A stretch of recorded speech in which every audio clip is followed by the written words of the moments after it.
Wake up, gamers, because you're listening to the Big Think Dimension with Dan and Bob Video Games. That's why there's no country like Crow Country, and I'm glad to eat crow. I give this game a thumbs up. What? Dr. Aggro. And Chris Wolfhard. Bayonetta and Austin Powers are the same character. Here on GigaBoots. It's true. Just very quietly. It's true. So,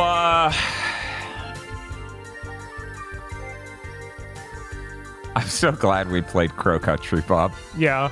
Because if we didn't play Crow Country, all we would get to talk about today is Hi-Fi Rush's sad moratorium stream. Uh-huh. And the Halo party. Yep. Heard that went great. Yeah, that's what happened. It went great. Absolutely. Hey, Chris, did you know it's more broken now than it was 4 years ago? Well, I did hear that they were trying to shove some shit in because people weren't switching from that to Halo Infinite. Mm-hmm. So they had to somehow backport monetization into it. So it doesn't surprise me that they somehow fucked shit up doing that. Apparently, the ability to search just for a user's handle within the Master Chief Collection itself, thus making matches joinable, is broken, and the only two privacy settings you can have for a room are friends only or invites only. So that stream is a non-stop nightmare as we tried to just get people in.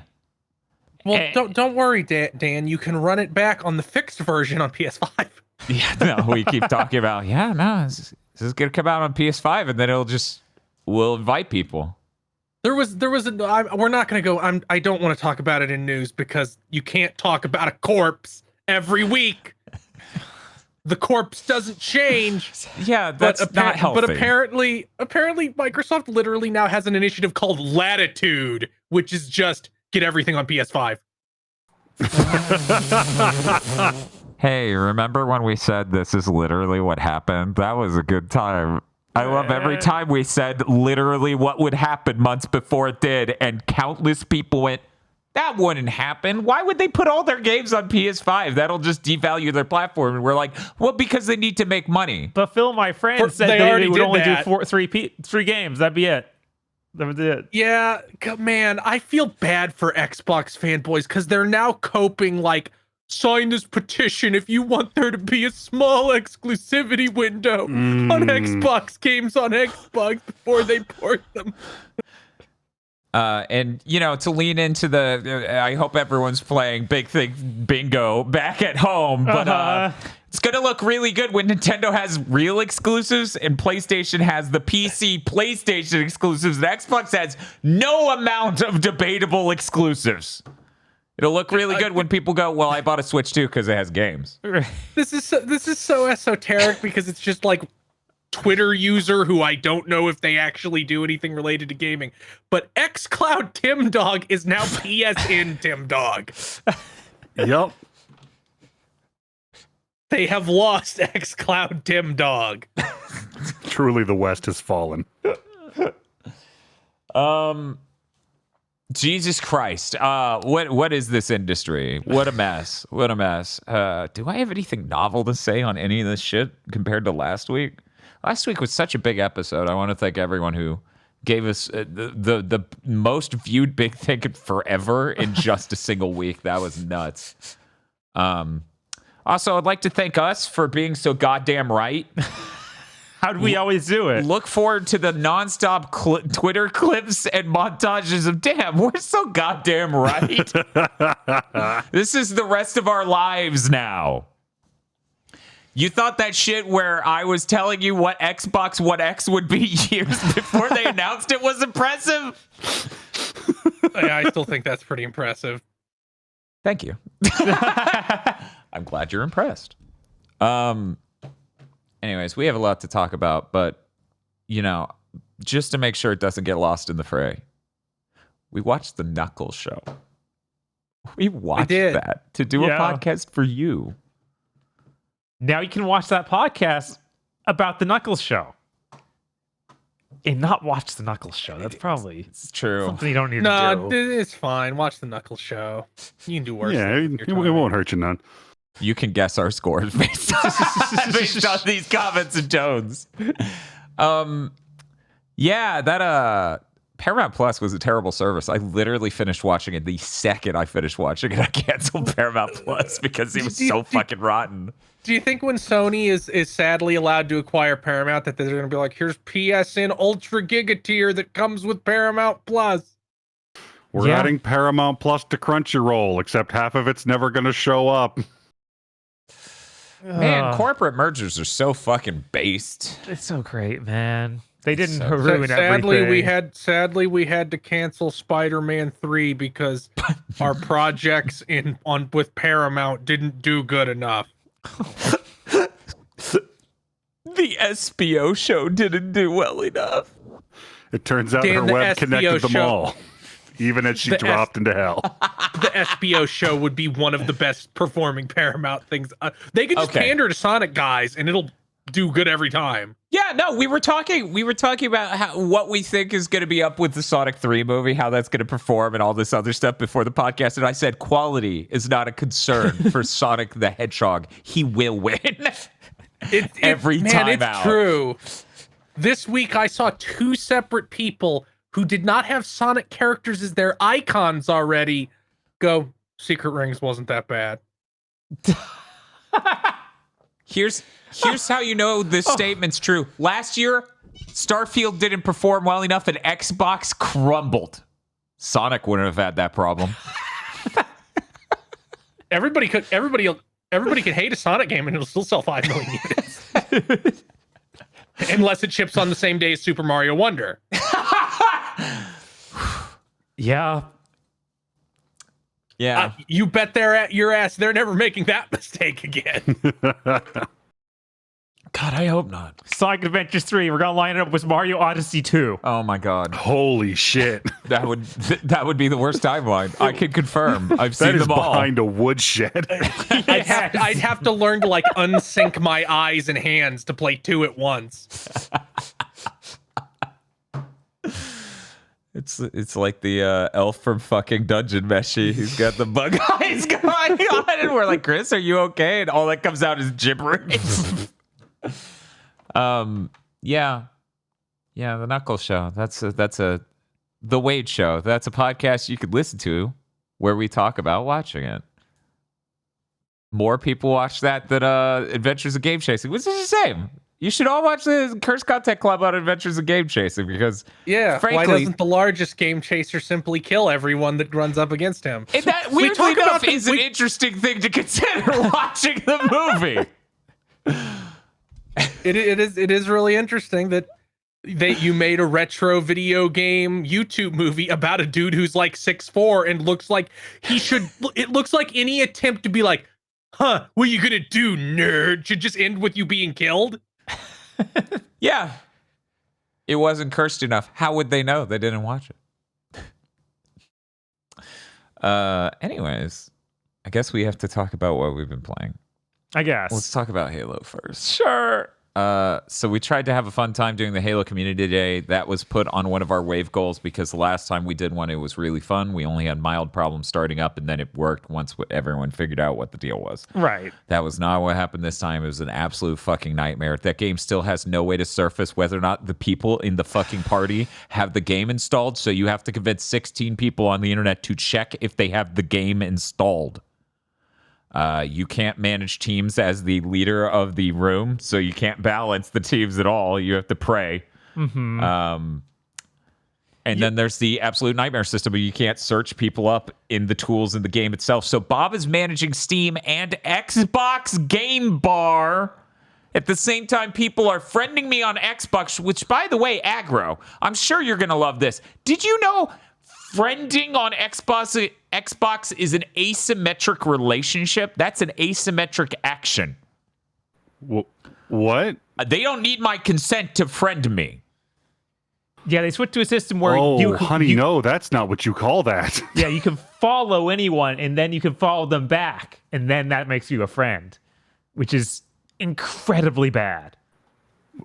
Okay, so do you have a list of people that are following you can select from, or? I can't select anyone who follows me. No.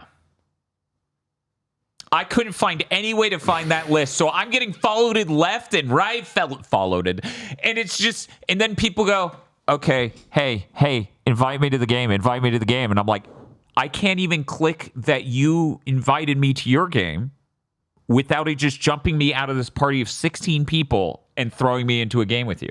Yeah. I can't find your profile. What does following a player do for you in this context? I think it's so they can all feel Spencer and see when he's playing a video game. I think that's the entire point of the system. They think they think they're so disgustingly Silicon Valley pilled. They don't understand the distinction between the friend network, the friend system, the party system, all of these on Xbox and Twitter. Yeah, that just I realized as Bob was saying it, these idiots thought they could make their thing social media, and that hoodoo would make them the $1 billion of investor money. So anyways, what should have been an absolutely delightful time in Halo, because I love playing numerous Halo games. They're so good. I'm so excited for this to inevitably come to PS5. Where I will buy it again. And more people who actually play video games will be able to play it than on Xbox. But that was a miserable stream. It was literally, I DM'd someone the moment it ended and said that was the least fun I had ever had playing Halo. Ever. Yeah. Man, Microsoft is so bad about ruining what should be complete slam dunks, even retroactively, because it was relatively solid in like 2000. Mm-hmm. Yeah, it was absolutely nuts. We also had the game crash several times, which is great. Look forward to that in the pod boards. Because the worst crashes didn't even happen to us. Yes, we had community members who had it crash. The fucking Eric Andre let me in, shaking so many members. So many members of fucking chat are screaming. Nightmarish problems are happening on their sides. Slightly nightmarish ones happening live on stream to us. Yeah, no, like even once we got like followed on both sides, actually friends, I would be sending out invites and everyone would be like, I didn't get it. It just didn't show up for no reason. Via Xbox Game Bar, Steam, or both? Both, but mainly Xbox Game Bar, because that's the main one I got working. And then I think eventually it was like, this game is no longer joinable. If we started a new game, then they could actually be invited to it, even though that game was empty. Yeah. It just all sorts of completely broken, busted. If you're watching this and you're going, what the fuck is Xbox Game Bar? I'm gonna tell you a trick, because we did this during one right here. we did this during the stream, and the amount of people who freaked out. Hit Windows G. Just hit the Windows key and G. Okay. Okay. For some reason on my system, it had to be Windows key right in G. So anyway, that's Xbox Game Bar, and you have to facilitate it to try to play Halo on PC with people now because they broke it. Before the stream happened, I legit was worried that it would be so easy to get in a match. I'm not making this up. I was worried it would be so easy to get in a match. We would be full all night, and then any of our friends who wanted to join wouldn't be able to join because there wouldn't be a slot. Because once we figured it out on the first stream, that was the problem. Right. Because you could just search people up in-game and find their thing. Because yet again, they don't understand the idea of consent at Xbox. So, hilarious, ironic, deeply ironic that was my concern going into the stream. Uh-huh. So that was unfortunately a nightmare. Even still, I want to play Halo. So part of me is like, well, now that we know what the nightmare is, we could at least prep ourselves in advance for knowing that's the nightmare and have a sort of idea of a guide, of a method to pray. I kind of want to I want to try a little bit of Infinite again, see if they've added enough stuff, and see if that's easy to join games on. We were talking about we really want to do Infinite, and like us and all of chat agreed the number one problem with Infinite at launch is that it had no fucking maps. Yeah, right. It's been 3 years now, 2.5 years now. They should have fixed that by now. They should have. So we can go do another night with that, and hopefully it'll work. Mm-hmm. God, can you imagine? It was so bad. Chat's like, can we just play Fortnite? And I'm like, yeah, sure, whatever. Like I'm becoming dad to video games. This is just like, I don't care anymore. Just get into the fucking McDonald's playpen. You need to be like, no, fuck that. We're all gonna play Quake Deathmatch. We talked about it. We were literally talking about how fun Quake 3 would have been instead. Does Quake on Xbox have multiplayer? Because I think they put it on there like, here's our fancy new version of Quake. Yeah, the night dive thing. Oh. I don't know. I think it had multiplayer on everything. And it was super cross-platform because night dive. Huh. Parallel didn't work out. We're gonna play Deathmatch Blood. Deathmatch Blood! Fuck that, man. At that point, just make it Rise of the Triad multiplayer. God. We're gonna play Duke Nukem multiplayer, and we're gonna shoot people with the shrinker. And it's gonna be great. It's gonna be so good. It's gonna be hilarious. We're gonna go to a strip club. We're gonna freeze the lady and see her boobs, and then be like, "Wow." I froze you and then used the big boot. Anyway, that's the Halo segment. We're moving past it. I don't want to think about it. That was supposed to be the thing to cheer us up, right? Because Friday stream had such a sort of dour tone to it. Mm-hmm. Hi-Fi Rush is a video game. It came out last year. We thought it was neat. Last year was a really strong year in games, so it didn't show up on any of our Game of the Year lists. However, as we said last year, and we are saying again here today, if they made a sequel, there is a legitimate chance it could have been a 10 out of 10. That game is really good. There's so much good in that game. It is weird that a game that obviously has cut content twice in the story. Yeah, no, that's rough. It's really rough that they literally have the fucking dialogue reflect, we had to cut content twice.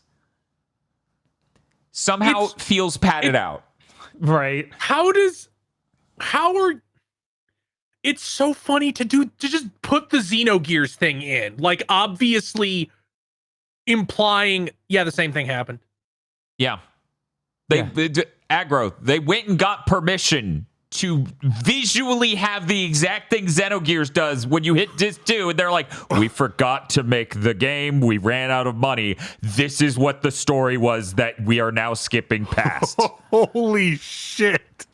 Man, there's so many Microsoft projects that are like, I guess we'll never know why an entire level was supposed to be here and then wasn't. We just have to assume that maybe the hardworking people responsible for that level didn't have the time to put it in. And that's because that's in Battletoads. There's a little teeny bit of that in places in Redfall.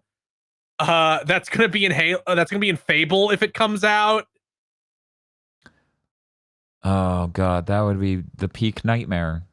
Where Fable's just this horrible comedy game that's Shrek written by talentless hacks, passed through written by committee sort of thing, and that's then in 8 the middle hours long.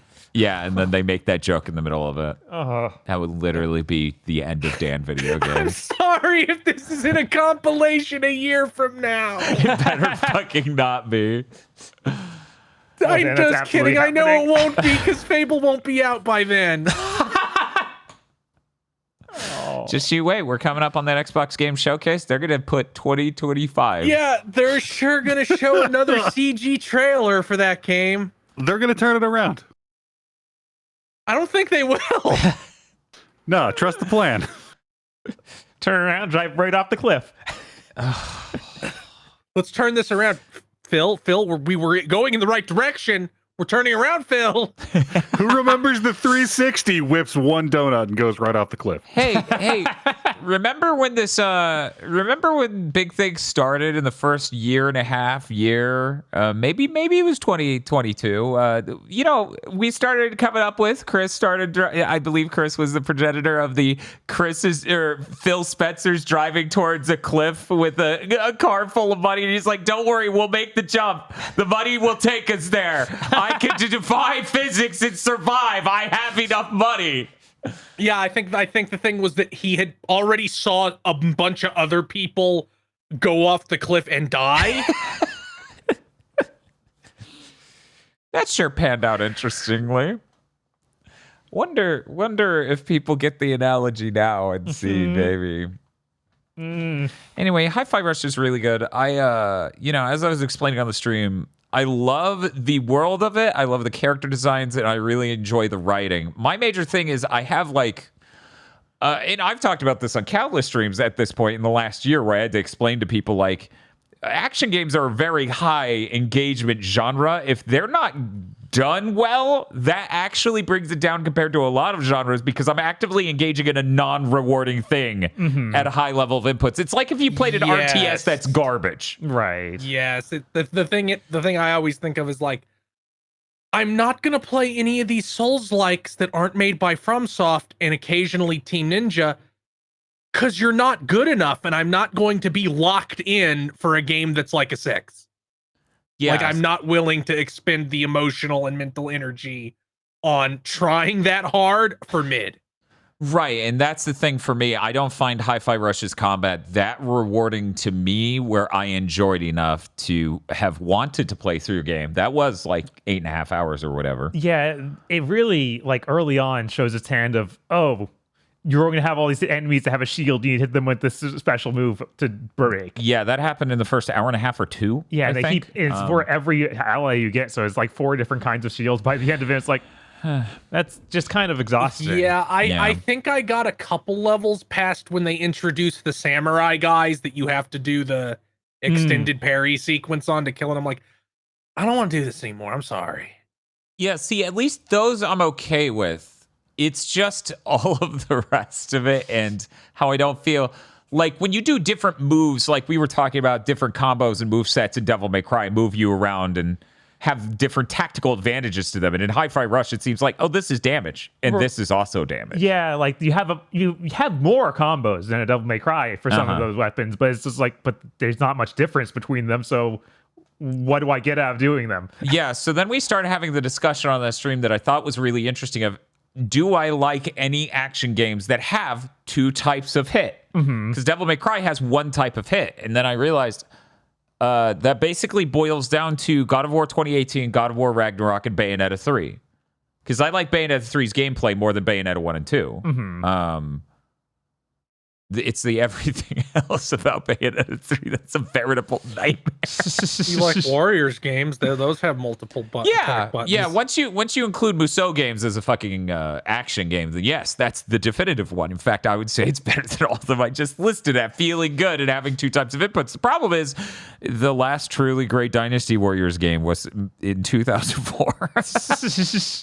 Hey, you haven't hopped on Pirate Warriors 4 yet. So you don't know if fair. that's true. That's fair. One of these branded ones is probably you have to watch 1,500 episodes of anime before you can. Look, Chris, I'm 470 episodes in. I'm almost ready to play it. You're almost ready to play? I'm so happy for you. You're almost ready to play Pirate Warriors 3. Yeah. But yeah, Samurai Warriors 4 looks really damn good. And we have some news about that, don't we? That's true. So look forward to the news segment. We mentioned Dynasty Warriors, so I have to say this. Hey, Capcom. Sengoku Basara. No. How about just giving us the one you made and never gave us? Nope. Yeah, no, they won't do it. I imported it. Not even once. Yeah, not even that convinced them. Nope. They re-released it as the next that game. I think that game was the 10-year anniversary of Sengoku Basara, and then for the 15th anniversary, they released it again with 2 more characters.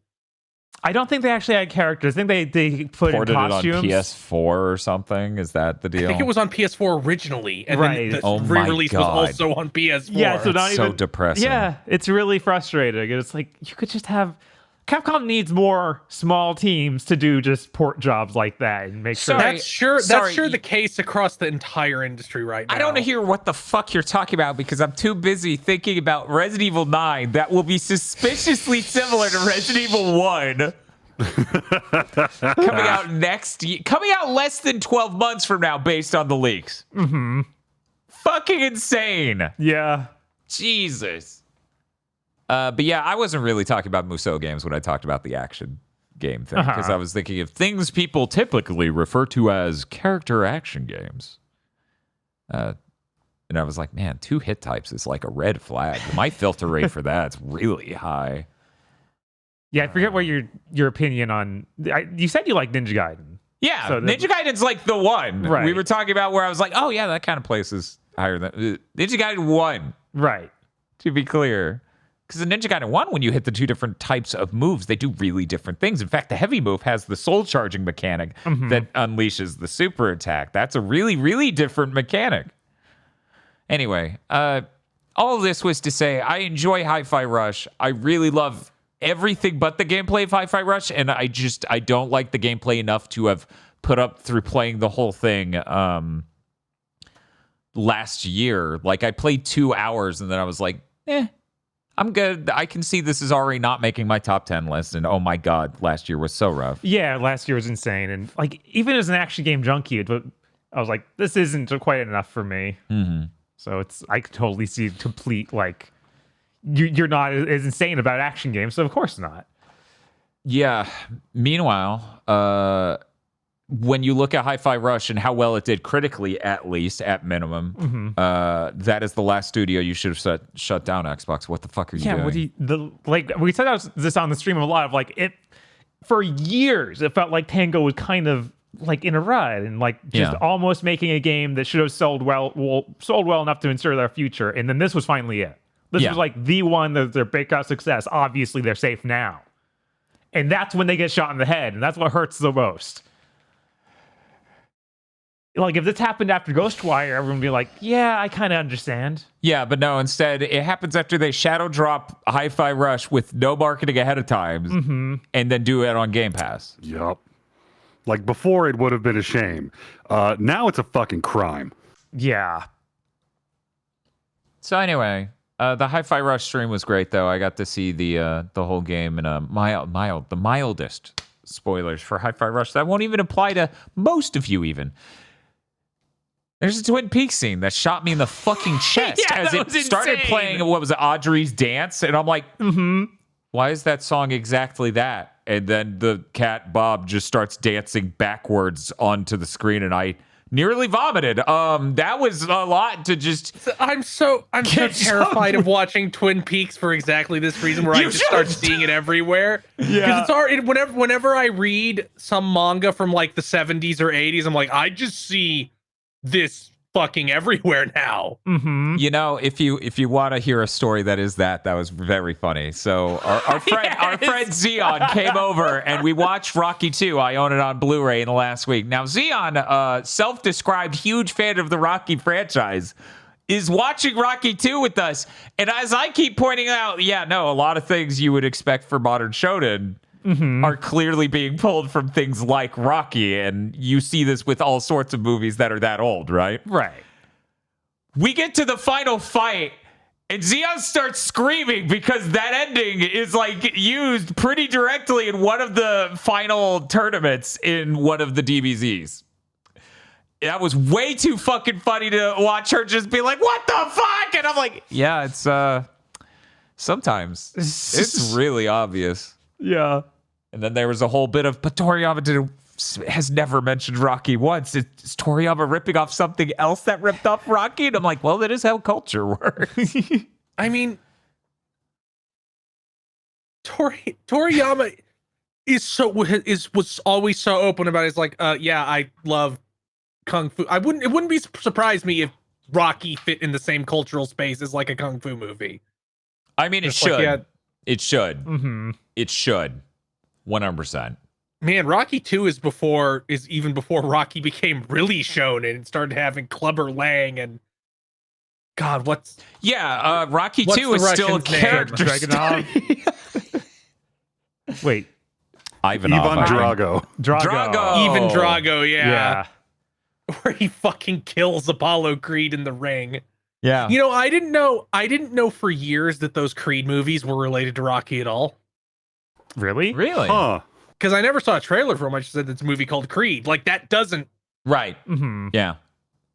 Yeah, I went to see a trailer. It's really immediately obvious, but yeah, if you never did that, for sure. You're like, this is about the band, right?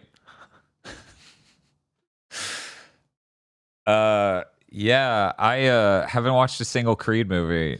Yeah, I really need to. I hear nothing but good things. And the directors even said, I love anime. Right, which is a pretty good thing to hear from a director of a movie that is in that genre.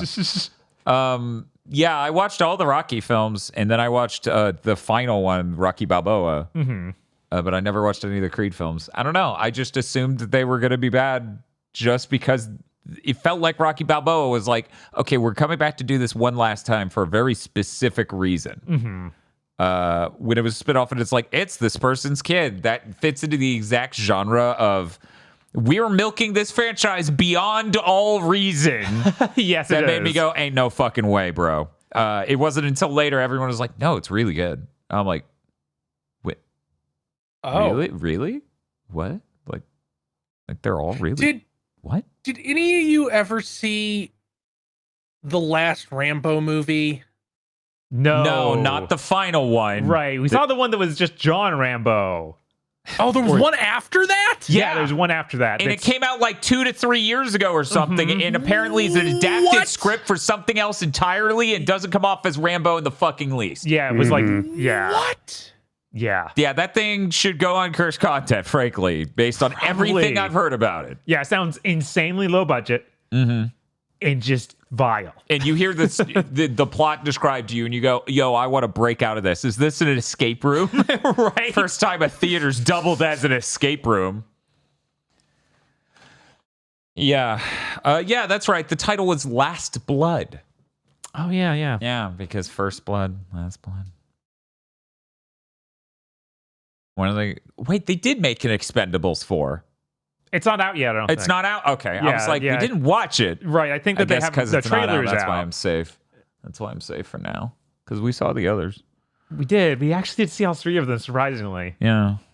I remember 3 being surprisingly better than the other 2. Was that the case? I thought maybe it I'm was wrong. I thought it was the reverse, where like 1 and 2 were pretty all right, and then 3 was just bad. None Oh, of them no, were are we very gonna have to- good. are I we gonna remember have to- that. Are we gonna have to do a podcast called The Most Expendable Podcast? And it's about us watching the Expendables.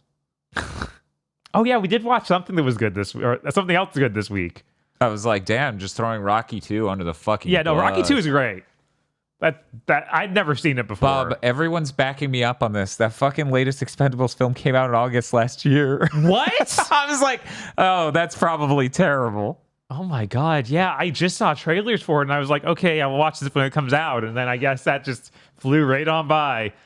Didn't they like change out a bunch of the actors? Like I thought it was supposed to be a new wave of Expendables. Oh right, and it got reviewed terribly. Yeah, it bombed. I can't remember who all the what the Man, cast situation was. I'm now just imagining you watch all 4 Expendables and you're like, slowly these huge action stars are like replaced with maybe not so huge action stars. That is what 4 sounds like. Yeah. 3, I don't even think it went that far in that direction, but they did get a lot of new blood that do not have any right sitting in the same. Right. And I room. remember one of them, I can't remember if it's 2 or 3, where Jet Li shows up for the opening scene and then it's like, I'm leaving. And it seems like he's going to be gone for a little while, but he's gone forever. Yeah, I thought that was 2. I think that was 2. Probably 2. So, Bob, we watched something good. Yes. Other than the Knuckles, other than Rocky 2. We watched City Hunter, that new one on Netflix. Yeah, this is a PSA. Thank you, Bob, for remembering. We meant to bring this up on the stream we did. Watch City Hunter on Netflix. It is really fucking good, and the main dude is buff as shit because he's the guy who played Hentai Writer or Hentai Kamen from the movie Hentai Kamen. That movie's fucking good and funny. For the love of God, please watch City Hunter on Netflix. I'm serious. Yeah, if you want to see like a live action Gunsmith's Cats, it's the closest you're getting. It's the closest you're getting. We were spending the whole thing. I'm like, Bob, when are they doing a live action Gunsmith Cats? And he's like, I don't know. When are they doing Riding Bean or whatever? Right. And I did look it up later. Riding Bean was made 3 years after City Hunter. So it was a knockoff of that, I guess. Oh, okay. Man, Bean Bandit's so cool. He is. This is true. I still remember the thing in the Gunsmith Cat sequel manga. I forget what it's called. Huh. Where he's like, I'm so hungry, I haven't eaten anything in days. And he's like, and Rally is fighting some guys, and he's like, I'll help whichever side gives me food first. That's So really I think good. Rally throws an entire can of Spam at him, and he bites 70% of it through the can, eats it, and spits the chewed up tin in the face of a guy. Yeah, Dan, I don't think you've actually seen Riding Bean, but he's basically Superman, but in a setting like Gunsmith's Cats. Okay, cool. So he can just take bullets and crash his car and is fine. He can't Good. take bullets. He has a leather jacket with anti-material fabric under it. So he just like raises his arm up in front of his face and blocks bullets with his bulletproof coat. So he he's can John bench press a Wick. car, Yeah, though. he is John Wick. Man, that is He the coolest can thing. bench press a car, though. John Okay. Wick of just like the do. Yeah, you can also tell City Hunter had some mild influences from John Wick. Mm-hmm. I say this with no hyperbole. When it comes to doing a comedic, high-profile Hollywood-style movie, like positive, not derogatory, I think City Hunter's the best Japan's ever fucking produced. It's fucking weird. It is weirdly well done. That was the last place I expected to see good camera quality, good color grading, good production, good jokes, good cinematography, good choreography. Mm-hmm. It was weird. Yeah, and then like him as a character snapping really well between goofiest man alive and then like the most insane action scenes we see. And then it's like, like the new movie? yeah, the new City Hunter's really fucking good. You need to watch it. Also, it made I also perfect wanna sense that watch was the, the hentai comic guy. As soon as we were like, oh, right, he's snapping between comedy and being dead serious. And also, he is fucking shredded! Yes. Which is relevant in multiple scenes. I'm also really interested in the French one that came out a couple years ago. Yeah, we need to watch that one. Yeah, that one's supposed to be good too, but I don't think it's supposed to be as good as this one. Yeah, this thing's like actually really damn good. I mean, Spiff came in, knows nothing about City Hunter, knows nothing about any of this, didn't watch Hentai Common. Of course. What a plebeian. What a plebe. I should bring anti-common to Class Content. My God. And enjoyed Honestly, the that'd be fucking hell out of cursed. it. Yeah, I feel like he gets his superpowers for putting panties over his fucking nose and Right. inhaling. I feel like we know which of these two shows. Yeah. Yeah, he enjoyed the fucking hell out of it. And he's not even like a huge movie junkie or anything. So like, yeah, no, this is funny. It's so fucking funny. Yeah, there's so many countless jokes that are unbelievably funny and also really good sequences. Anyways, we just wanted to make sure you all know City Hunter on Netflix is really fucking good. Because, damn, we didn't know. Yeah, no. We just like City Hunter. I say that I've only watched one episode of City Hunter. But you watched the Jackie Chan Yes. City Hunter, at very least the Street Fighter sequence. That's the important part of City Hunter featuring Jackie Chan. I think it was a Pleochrome over in the Discord talking about there's a second Hong Kong City Hunter that doesn't have Jackie in it, Weird. seemingly. Yeah, I was like, well, shit. We have a lot of City Hunters to watch. Damn. Anyways, Oh yeah, I did buy that. I bought that new animated movie from 2019, I think, for City Hunter. I have to wonder if that's any good. I bought it just because it was on sale like years ago. there are also weird Resident Evil vibes in City Hunter, this new one. which I appreciated. That's true. Super drugs and people freaking out. Anyways, that's it. That's all we're talking about with that. I guess we gotta talk about it. We gotta talk about Crow Country. That's true. Dr. Aggro, you also played Crow Country, right? I did. Fun fact, heads up for everyone, this does not apply to Aggro. This does apply to me and Bob, but did you know... Game code provided by... the developer of it. So you can't trust anything we say. You doubly can't trust me. I didn't touch a controller. However, we're going to talk a little bit about Crow Country. We're not going to go super in depth because we might want to get Chris on board and then have some sort of officialized I bought it already, conversation. so Yeah, there we go. Crow Country's really fucking good. To briefly discuss it for anyone who has absolutely no idea what this game is, weirdly enough, the people who made snipper clips, even though this is nothing like that, made what you would call a Resident Evil style PS1 era shooter horror game. But the camera moves, but the aesthetic is still pre-rendered CG from the PS1 era. And the characters even have a weird pre-rendered CG for the PS1 era vibe to them.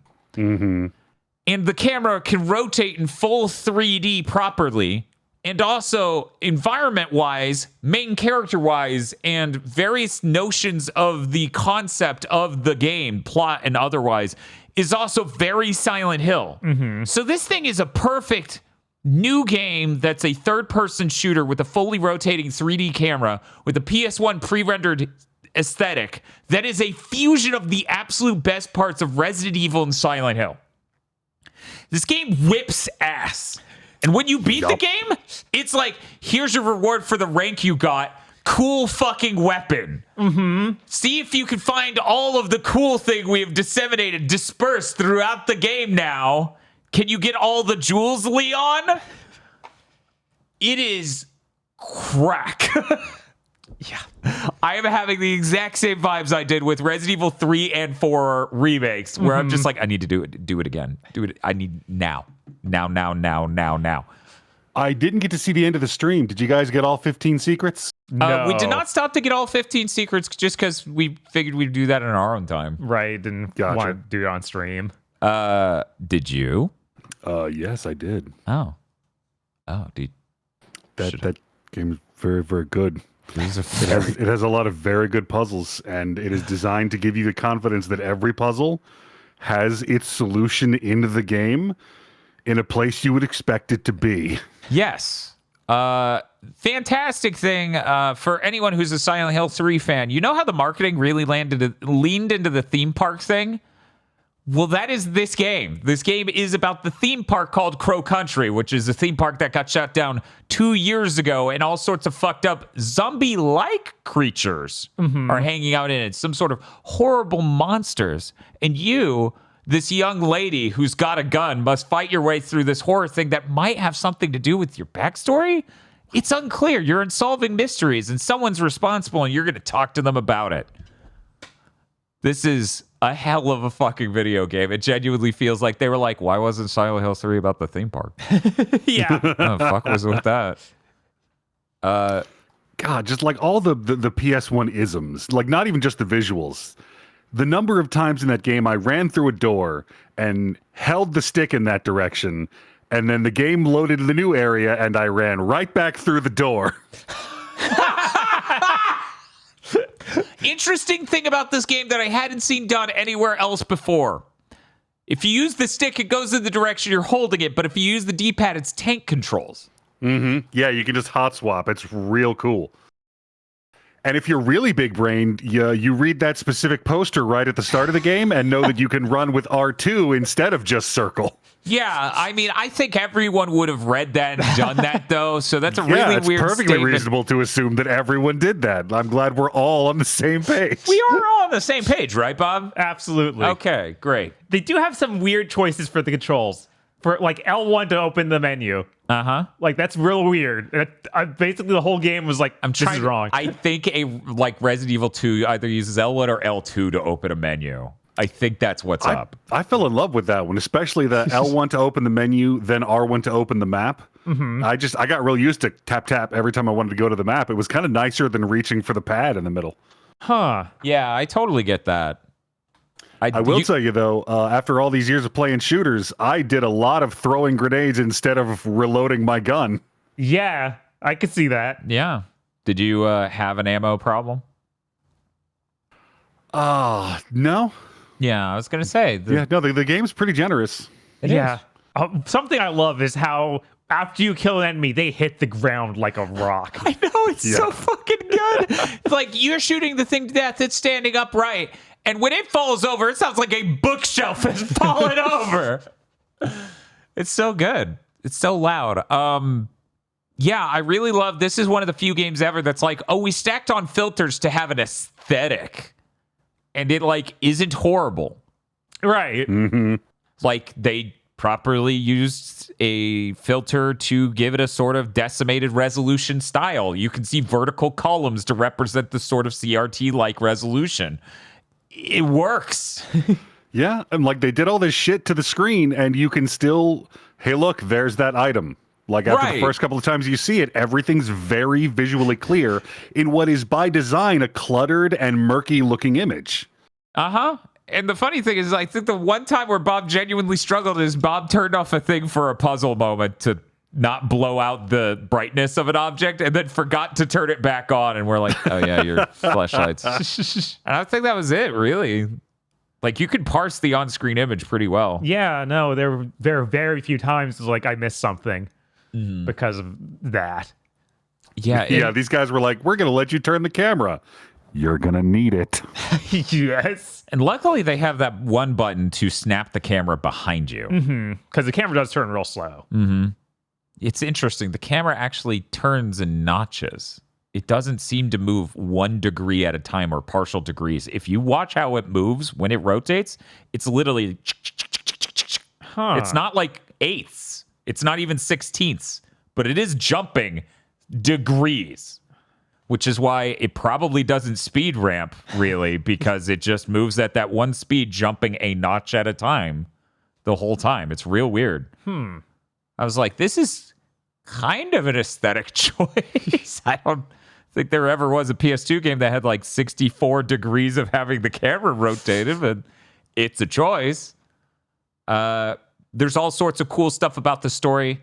One of the things we talked about with Hi-Fi Rush that would have made the playing through the game more exciting itself is if there were more story revelations and important things. But in that, it's a pretty foregone conclusion early on, the only plot twist they have coming. And in this, there's all sorts of layers of character personality interacting and revealing new details of the story that aren't a twist or the twist or whatever, that it just works the whole way throughout. Yeah, it's a really smooth playthrough. Like, I feel like a lot of times when we go play these older survival horror games, there's a chunk of the game where you can be like, that felt like filler. I felt like they were just stretching something out that didn't need to be and made the game a little worse. Whereas this really was a smooth ride all the way through. Yeah, this game's like I was missing the filler section. I'm like, no, there should have been like another section of the park near the end that was just like redos of everything I've already done just to fill time. And I kind of want it because this game is so fun to play. It is. Yeah, the game's like 5.5, 6.5 hours, depending on how fast you're going, how much of it you're doing, and whatever. That was by no means a completionist run. I think we got 8 out of 15 secrets. Something like that. We were, in fact, looking for secrets. Yeah, it's fantastic. Crow Country is a really fucking good game. And I hear there were like multiple other really good indie games that came out that week, and I'm just like, what the fuck? Right, I'm like, okay, that's cool. Tell me which ones are not roguelikes, and I will check them out. So you're just fucking filtering your email. Man, I should have put that filter on the GigaBoots code email inbox. It's just like, if the word roguelike appears, put it in a different box. See, that was weird enough, and that was savage enough, right? And then this week, Lorelei with the laser eyes came out too, and I'm like, what the fuck are you all doing? Yeah, I'm afraid to play that one right after Crow Country, because Crow Country is the survival horror executed so well that if Lorelei and the Laser Eyes isn't incredible, it'll just look bad. I hope already the standard's high because it has that Killer 7 aesthetic. Right. You hope that it's just got that energy, right? That punk rock energy, that grungy, the main character says, fuck you, and that's the whole sentence sort of vibe going on in a Killer 7-esque way where if it doesn't land it already would have been a problem, even if it didn't come out the week after this. Yeah, so like between all of these being great and getting punished for liking Hi-Fi Rush and all the Microsoft news and Sony doing weird shit, which we get to talk about the profit margin thing later, which ties into this vibe as well, weirdly enough. I'm kind of exhausted by AAA gaming in the middle of like one of the stronger years for indies, it feels like, starting right now. It's crazy. Indies and even just smaller, large companies like Unicorn Overlord came out this year. It's Right. Like, by no means would I be like, they're AAA. They're AAA. I bought it on a disc. It's AAA. Yeah, it is really reassuring to see the scale at which this industry should be operating, thriving even before the top end breaks off and falls into the ocean. Yeah. No, there are just too many games. Have you considered that that would be less of an issue if your games weren't so goddamn fungible? What? Are you telling us our Far Cry game's fungible? I am.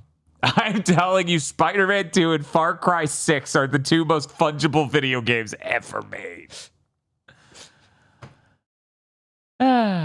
Anyway. Crow Country's really good. Bob, did you want to follow up with anything else? Not really. Like, I feel like I've said enough, Yeah. especially if we're going to record something else about it. Yeah, I don't want to spoil any puzzles or anything else. Like Right. that. Game looks really cool. Game's paced really well. You should play a game. All the puzzles are translated properly, so that's cool. Thank you, Silent Hill 3. I will now just say this about Jesus. every survival horror game I play for the rest of time. Aggro, did you have any things you wanted to say about Crow Country before we move on? I mean, yeah, that's basically it. Like go play it. Like for me, this game was in the beautiful sweet spot of puzzles where I never walked into a room and went done, and then had to go through the steps of solving the puzzle. I actually let me go look at all this stuff and think about it for a second. Oh wow, I'm actually having fun, like interacting with the puzzle. This is great. Yeah, no, it was really good. It's like this game felt really exceptional in the way that I'm just writing down all this info and it feels like all of it's pertinent, all of it's really good, all of it's really important, and like will mechanically make sense for the puzzle. Mm-hmm. Also, something you said on the stream when you were doing the crypt puzzle, like interacting with objects is fast. Snappy, yeah. And so going around and poking all this stuff doesn't feel like a drag and take forever. And for people who maybe don't understand that comment, maybe you haven't had that much experience with survival horror, maybe it's just not connecting. There's a moment in like a Resident Evil game where you walk up to a thing and you tell the person to interact with the puzzle element, and then you get to hear as they slowly crank the thing to get it to the next bit. No, Mara, don't do that. Mara slap a button and it turn, and she's ready to do it again the second you need her to. I've played a lot of puzzle games that seem to do that intentionally to try and discourage you from brute forcing the puzzle. But you can more effectively do this by just designing your puzzle better. Yeah, as it turns out, Missed 3. Oh, yeah. God, isn't there a VR remake of one of the Myst games that's now going to be Quest exclusive? I think that came out in the last week. I don't know. Chat would let me know. Anyway. Riven. Yeah, Riven's apparently Quest exclusive. What? Quest 2 and 3. Oh, damn. Like, I'm Come still on. excited about the remake, but oh, damn. Yeah. It might be timed, but... timed exclusivity, that is. No, your timed run of Riven. Holy shit. Can we not? No, I would watch that Death Game anime. that's the top tier Wave 5 goal. Our timed run of Riven. We have to get it under this amount of time. Anyway, Only Bob plays. Only Bob plays it. I'm taking notes, Bob. Bob's like, no. Can you help me? I'm sorry, Bob. Assistance is not allowed. He looks You over. have a I'm gone. 144p video of me in the corner that Bob can see, but he can't hear me, and I'm just trying to pantomime instructions. The screen is a monitor inside of a book, and you're just fading it out of static screaming. This joke is great for people who are over 30, and for everyone else, no, you didn't play this. None of you did.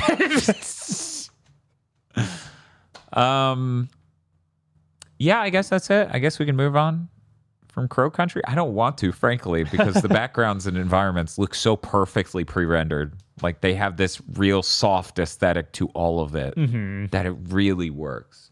It really works. But we got to move on.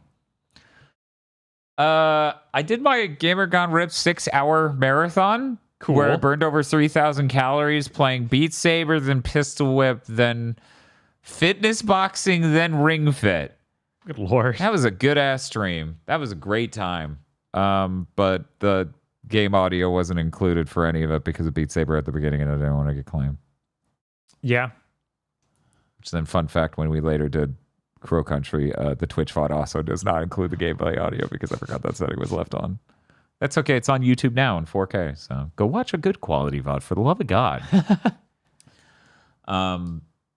Yeah, that was a really good stream. I don't have a whole lot to say about it other than there was a really good stream, and I think I would rather do one of those to two of those a week than just do the 1,000 calories regularly, because pushing yourself that hard has a completely different effect on your body of regularly pushing yourself less hard.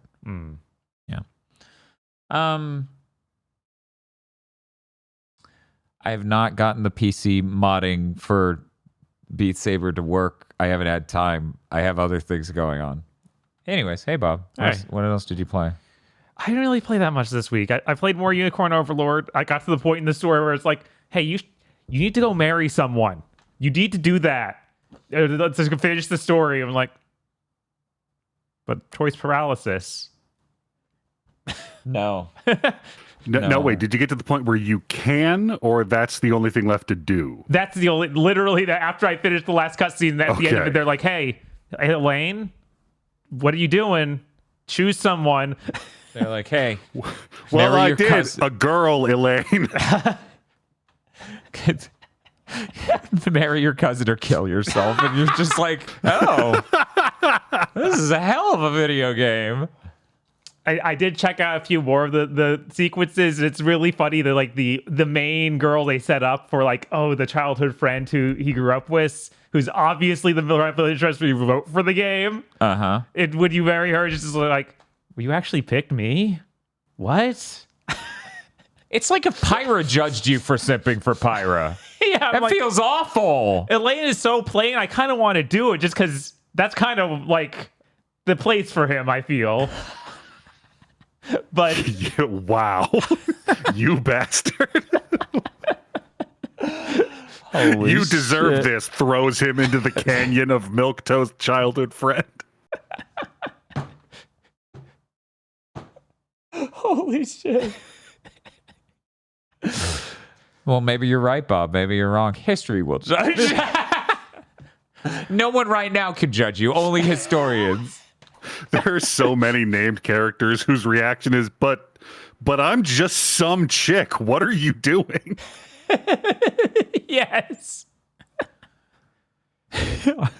That's the other reason I don't want to finish it, because then I don't get to see all these funny cutscenes.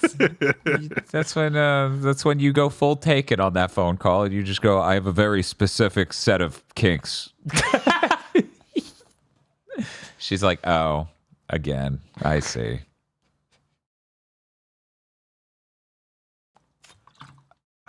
What else? That game's still really good.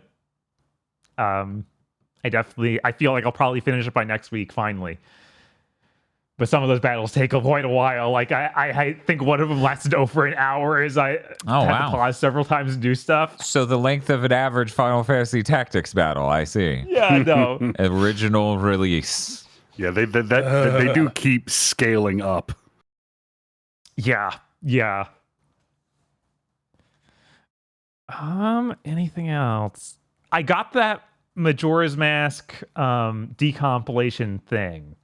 Yeah, Work. that's pseudo emulation decompilation thing. Yeah, 'Cause that- it's not the normal decompilation effort. It's some new thing. Right. Yeah. I booted that. I wasn't able to play any of it, but I was like, wow, this is running really smooth. Oh my God. Wow. Yeah, that thing can run up to 360 frames per second. It might just be completely uncapped. And someone on Twitter took their phone, recorded their 360 hertz monitor or whatever, playing it. So it resampled that insane frame rate down to a video, and everyone's just like, why does whoa. Yeah, I think the options it has were you could do a 60 frame cap, a display cap, or an uncapped. Good. Yeah. This is morally the correct choice. This new initiative, legit, is the number one reason I've ever fucking had to get like a 480 hertz monitor or a 360 hertz one, where I'm just like, Pilot Wings has to come eventually. Yeah, even the launcher for this is like, here's Majora's Mask. We got that working. Here's the button for Ocarina of Time. I'm like, we don't have that yet. Like, what? Yeah. What? No, it's a more specific thing than just an emulator would be, and it's a different thing from what a decomp would be.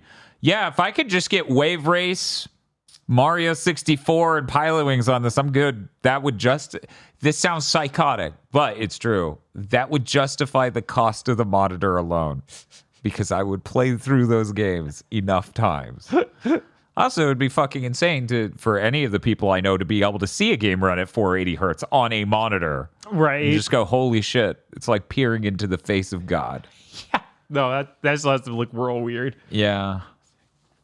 Oh, man.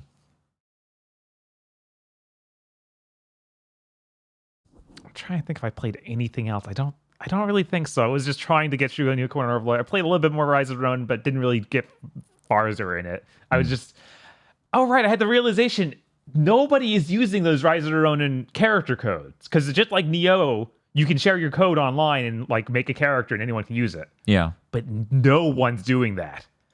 Like I've searched Twitter, I've searched just all I could find is a random Reddit thread where like I feel like 12 different guys had posted stuff. And that's it. And this is a really comprehensive character creator. It'd be cool to see more traction with it, but that ain't happening. And it doesn't seem like even Team Ninja themselves is trying to push it to happen like they did with Nioh 2.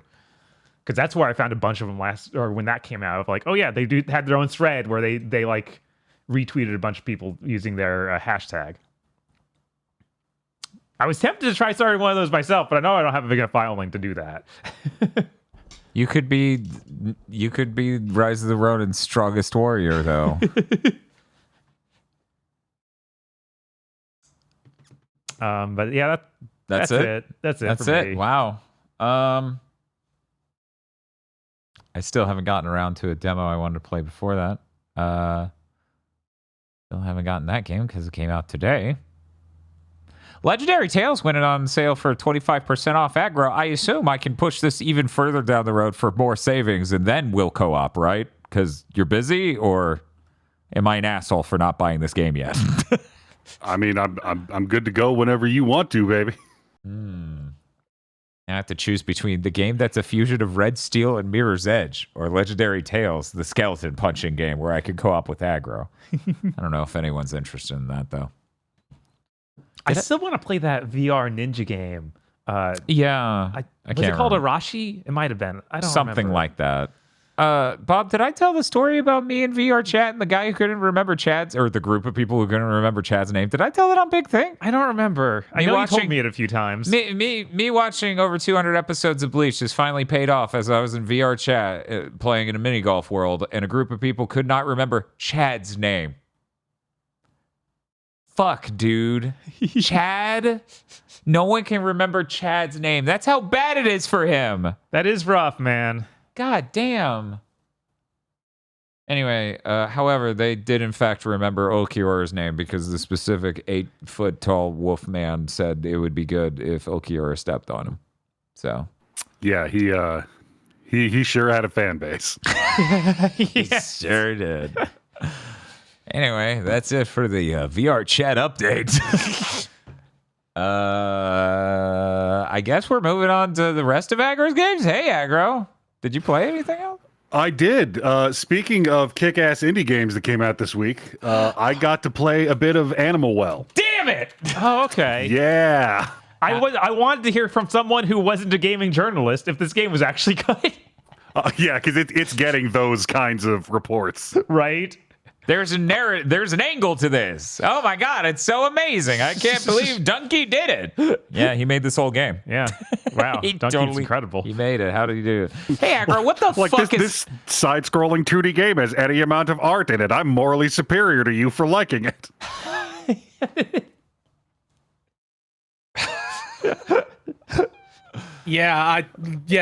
I also am in the same boat where I looked at it and I'm like, game journalists said too many games that looked like this were great and they were all bad, so I can't trust them this time either. So, Aggro, what in the hell is Animal Well? Okay. Picture the vibes of Metroid, with a sort of like ghostly alien dark neon aesthetic. Okay. And it's all puzzle solving and platforming challenges. Cool. Okay. Like it's this huge open world with a bunch of like multi-room loops and then shortcut activations and unblockings, and it's like there hasn't really been a written word in this game. You just like you open a chest and you get an item, and how do I use it? Use it. What does it do? Try it out. How do I activate that? I don't know. Poke it with something. Should I be in this area? Can you get through it? No, then fuck off. Fuck off, bury your cousin or kill yourself. Like you are this tiny little blob, circle slime thing, as you've seen in the trailers, and like you are the size of the bricks they build the areas out of, and there are a lot of there's a lot of vegetation and vines and heavy shadows and single block tunnels covered in grass in the corner of these rooms you can slip through to get down to other areas.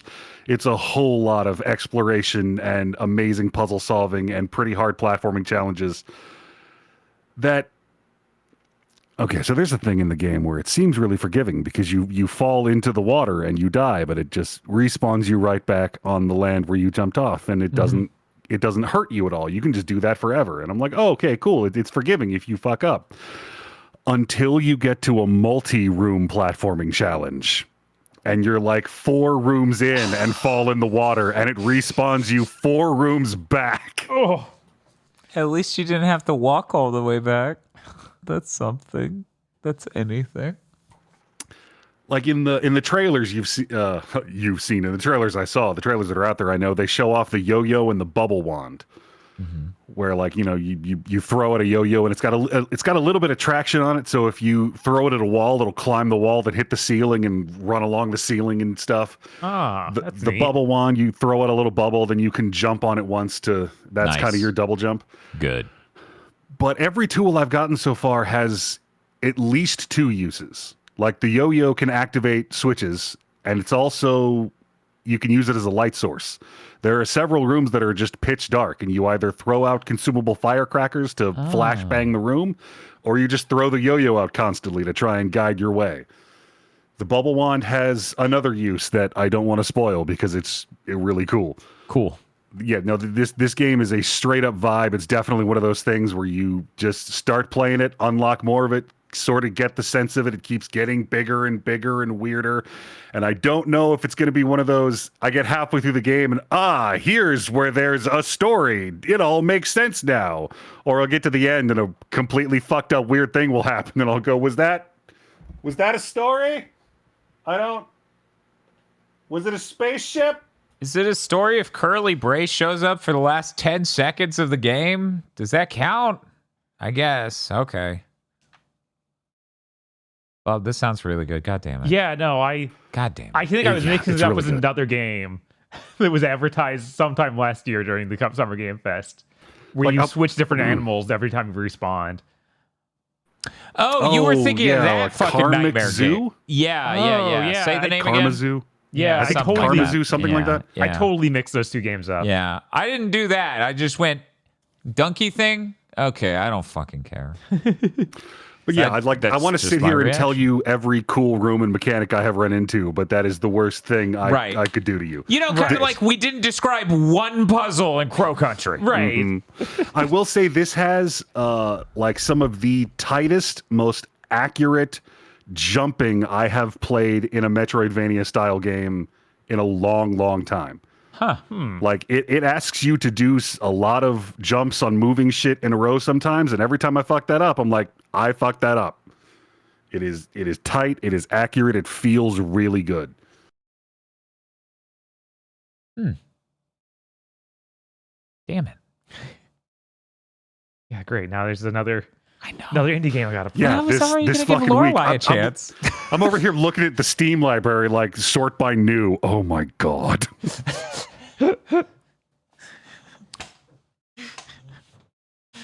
Sort by new. What? Why isn't my game at the top? What do you mean I'm sorted by best selling? Solve this puzzle, auteur genius prick. No, I can't. It's too smart. This joke without the context of this week's happenings will make no sense to future generations. Check the comments. God. Oh, I also finally, actually, for real, I swear, did beat Trails of Cold Steel 2. Oh, incredible. Yeah. Which is a game that ended and then had like a weird extra story chapter. And then actually ended. And then went back and like, okay, but do one more like mini chapter. And then also there's another dungeon. Oh, yeah. Yeah, like, fuck you. Do this 17-floor dungeon that is procedurally generated. What?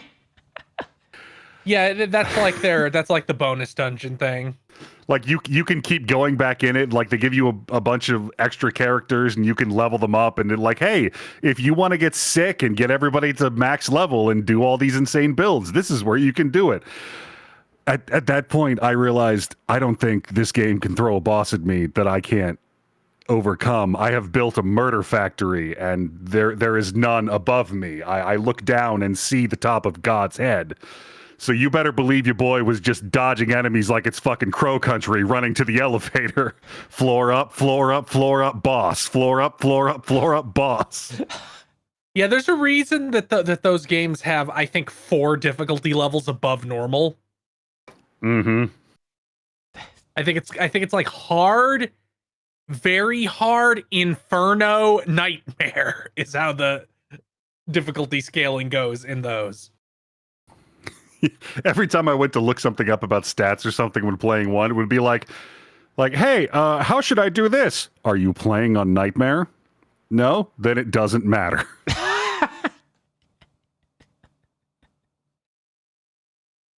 Yeah, I remember that Sean Shiplock, voice of Reen, was streaming these games a while back. He's like, look at my build. The boss doesn't even get a turn. On the hardest difficulty, by the way. Like, look at my build. The boss doesn't even get a turn. Yeah, all those last 4 bosses, I would just start out by S-Craft spamming and then just regular hits. I had enough delay built up where I could just do that. I turned on turbo mode and just hit X button while looking at my phone. I'm like, yes, this is the post-game dungeon JRPG experience. Are these bosses like characters even, or is it really just, yeah, we spawned a boss? Oh, no, yeah. For this last one, it was like, look at this big monster.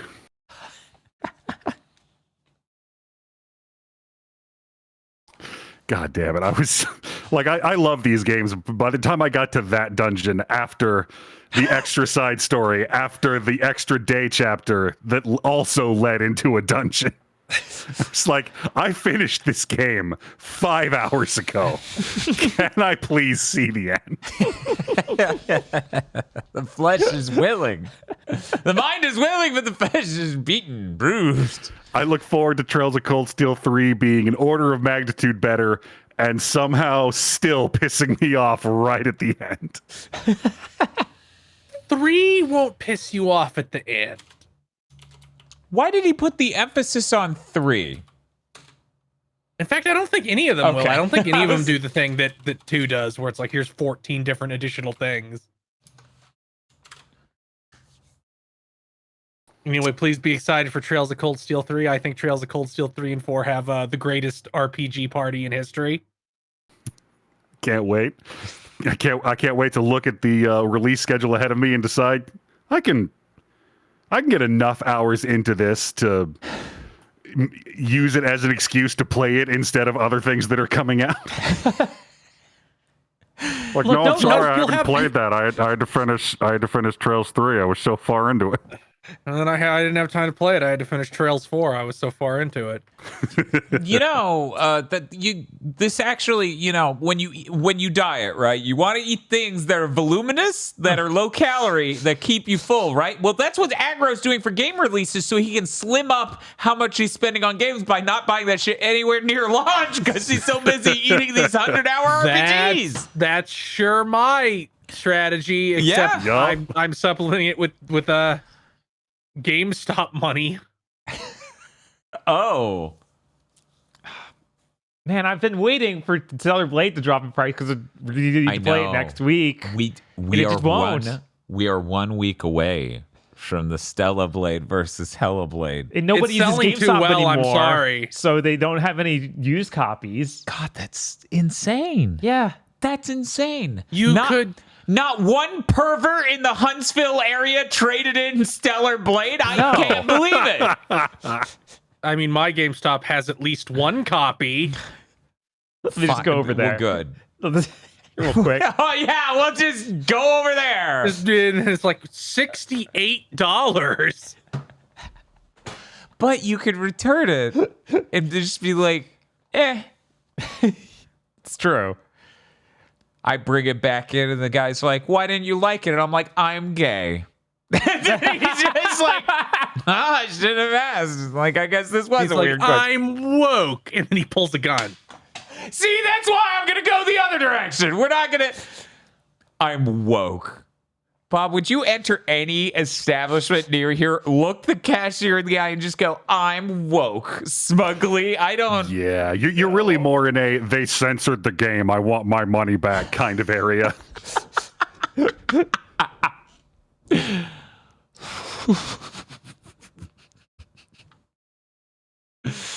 Aggro, did you have anything else you wanted to say about Trails of Cold Steel 2? No, I think that'll pretty much do it. And that's all you played, right? Yep. Hey, Chris, what you been playing? Literally the only thing I have done is prepare for streaming Final Fantasy VIII on Saturday. That is all.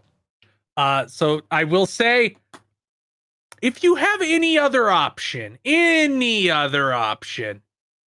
maybe don't play Final Fantasy VIII Remastered. Maybe just don't. For one, it feels like it has really bad performance. I think it's just the original PS1s, but I like the 30 Overworld 15 battle. Mm-hmm. Yeah, and then But I that think has the issue they didn't have the menus run at 60 like they did in the original game. Yes, it has that issue, Yeah. which matters a lot during certain mini games that operate in the menu. And I go, why didn't that input work? And it's like, you pressed it too fast, and the frame rate ate the inputs. Oh my god. Wow. Everyone who Man says and 30 machine 30 power extreme. everyone who says 30 frames a second is fined as a criminal. Yeah, I mean, that was a huge engineering effort from the Final Fantasy developers to integrate it being able to run two different parts of the screen at different resolutions. And yet we still have people going, doesn't matter. Those people should be locked in the menu of Tom Clancy's Breakpoint, Ghost Recon Breakpoint, forever. You just throw the menu at them like it's a sheet of glass and they get absorbed by it and flip into Yeah, space. it's like like they get sucked into the like I do it like when Superman peels the thing off his chest and throws it at him in Superman 2. Mm-hmm. Except it doesn't just fade off, they're trapped in it forever. Yes. Yeah. Holy shit. It's really interesting playing Final Fantasy VIII after 7 Rebirth, because you can see the style of character writing, its origin here. Not so much in its original 7. But a lot of the everybody's just mentally ill. Yeah. It's an 8. 8 staff is pretty fucking mentally ill. Meanwhile, I don't think being a cuck is like being considered mentally ill. So Vincent's in the clear. Yuffie is always mentally ill. I don't know what you're talking about. And that is true. Yuffie is quirked up dangerously so. Man, Final Fantasy VIII sure splits your party up a lot and then is like, okay, switch all your shit between them. Aw. We gave you a button to do that, but it's still irritating. Mm-hmm. There's also sure big chunks of game that are just gone, that were just supposed to be there at some point and aren't. Look, they got 3 Final Fantasy games out on PS1 and nothing went wrong. While There's developing other games where nothing went wrong. Absolutely. There's sure a part where it's like, Laguna, you defeated the 12-foot tall super witch. How did you do that? And his explanation is basically, I tricked her into walking near a box held up on a stick and then shoulder tackled her under the box. How the Game Chasers movie should have gone. So I'm like, man, maybe there was supposed to be a slightly longer scene there. Longer than 40 seconds. There's also a lot of points where it's like, because it doesn't do the thing that Final Fantasy VII does. Because once you get out of Midgar, like you kind of go to each place and a different character gets focused on. Like Barrett gets the stuff in the Gold Saucer with Dyne, and then Red 13 gets the stuff in Cosmo Canyon. They kind of don't do that. So the other party members kind of don't get a lot. Huh. In fact, I'm willing to bet that since my playthrough will have the Martha Stewart element of I have a second cake prepared right here. Basically what I decided to do is just anytime it feels like I increased in power significantly from some action on my part, I will load skipping past the grinding, although I will explain every single thing I did so that people understand how to snap that game. Yeah, that's important. important. I even learned a lot of new ways to snap that game open. Ooh. Doing this playthrough. But the only version you can buy on modern platforms has an automatic win button, so it doesn't matter. That's sad. Huh. It has the God mode button where you're invincible and also have infinite limit breaks, and also your ATB meter is always full. So you have infinite turns. We used that for a little bit of grinding during our single stream, death stream of Final Fantasy VII Original. I hear all turn-based RPGs should have these quality of life features. It definitely doesn't ruin them. I'm going to say this, Rob brought it up, so I'm going to say this right now. If you are making a turn-based RPG, and from the beginning, you intend to have a speed-up function, you're wrong. You're just wrong. Take that out and just make the fucking game go faster. Mm-hmm. You're going to enjoy Crow Country's interactions. Make the animations go faster. Just fucking do it. Like going to Trails of Cold Steel for a second.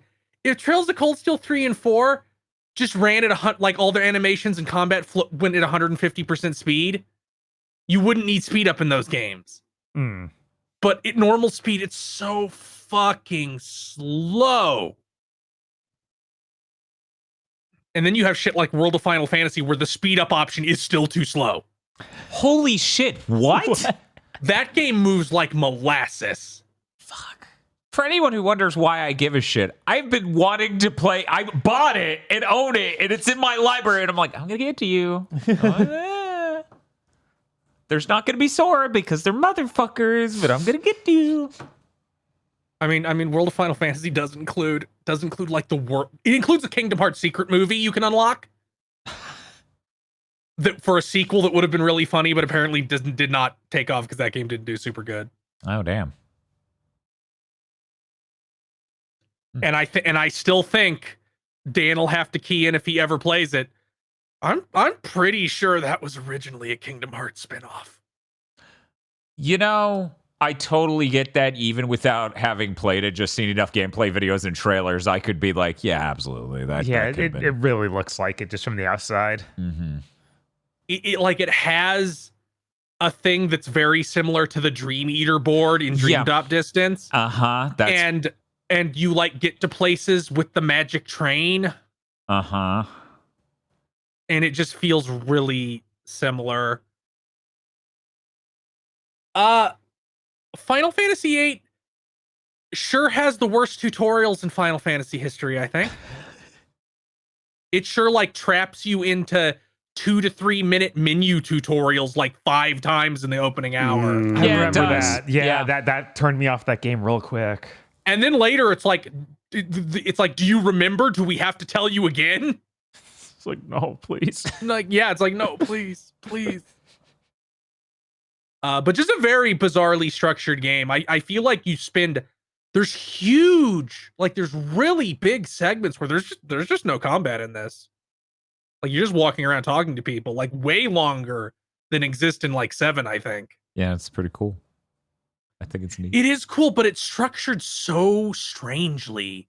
It also feels like it's moving fucking real. Not the story doesn't feel like it's moving fast. In fact, it kind of doesn't feel like that at all. But you switch discs so fast because it has so many more Pre-rendered FMV video movies. backgrounds and sequences, because it's not just we're playing a video. Yeah. Sometimes it's you're moving across an area, and then we wanted to be fancy.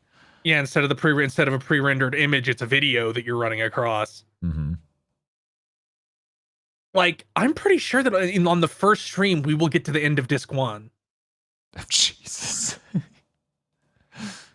And disc 2, I don't feel like is very long. I feel like we could even get to the end of, I feel like you can go from all of disc 2. Since I get to skip all the powering up section, because that's when the game opens up a little bit. And you get to do that.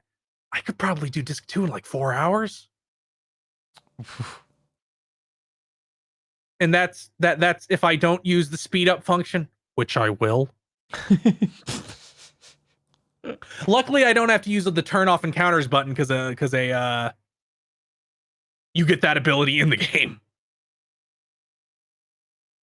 Although I will run from every battle before then, because leveling up if you don't know leveling up in Final Fantasy, it's bad. You don't want to level up. What a deranged game. Oh, Because enemies scale to your level, every enemy, the entire game. My And every good boss. old friend. Scaling enemies. But because of the way the mechanics work, you can and bosses don't give you experience in Final Fantasy VIII. what? Bosses don't give you experience because they only give you the skill points for the GFs, for the Guardian Forces, the summons. So the ideal way to play is to be a total fucking sicko and run away from or use the card command to turn a low HP enemy into a card, because if you card an enemy, you do not get experience, but you do get skill points. Weird. So you card your way through as many enemies as you can until you get the abilities. Gain more stats on every level up. Gain a point of strength on every level up. Gain a point of magic on every level up. Then you can level up. Oh, weird. And it massively juicy. For the record, all you can just play that game normally. You can not give a shit about any of this and get through that Right, game. It is right. not difficult. Right. But it is funny how completely you can pull that game to shreds. There's going to be a lot of bosses where it's like, you don't get to see what this boss does because he's dead now. He's dead on the first turn. I think this is what they signed up for, though, so they'll be elated. That was the point of these streams. That's really funny. Squall is so obviously Shinji. It's because you get something you've never really got. You don't really get with any Final Fantasy protagonist, I don't think, any other one, where you're constantly getting his internal monologue. Yeah. Like he'll be having a conversation and there will be an additional box with his internal monologue on it. Yeah. So there will be a lot of points where people are having some other conversation. He's going insane inside his own head. And then he just screams something that makes no sense with what anybody is talking about and runs out of the room. All I wanted was a Pepsi. It is like that. The part I always think of is when it's a little bit into the game, not that far, it's still disc 1, where they think that Cypher is dead. The rival character's been dead. And everybody starts talking about him in like generically polite tones. And Squall has a mental breakdown over this in like silently and just yells, "I won't let anyone talk about me in past tense," and bolts out of the room. It's really funny that he's 17. Very funny game. I'm excited for everybody to see all the delightful parts of it. And also see like the origin of all the character writing in 7, specifically Rebirth. Right. Remake, I don't even think goes as hard on that sort of thing. No, everybody hadn't figured out that Cloud was completely full of shit yet. Right. Yeah, no. But I didn't play anything else. All I did was do the setup for that stream. So I guess I'm ready to show the image to tease people for next Friday stream this week, Bob. Yeah. You know, I feel like they can see it just for a little bit on the stream as a treat, right? Sure. Let me go ahead and pull this up real quick so that way oh my god, it's fucking buried. There we go. So next week, as people know, Hellblade and is finally coming out. Hellblade 2, Senua's Saga, Hellblade 2, because they're totally turning this into a larger franchise. Rip Ninja Theory. Yeah, they're so fucked. It's so over. Did you see that game's embargo doesn't lift until like 2 hours after it's out? I think it's 1 hour, but yeah. Oh boy.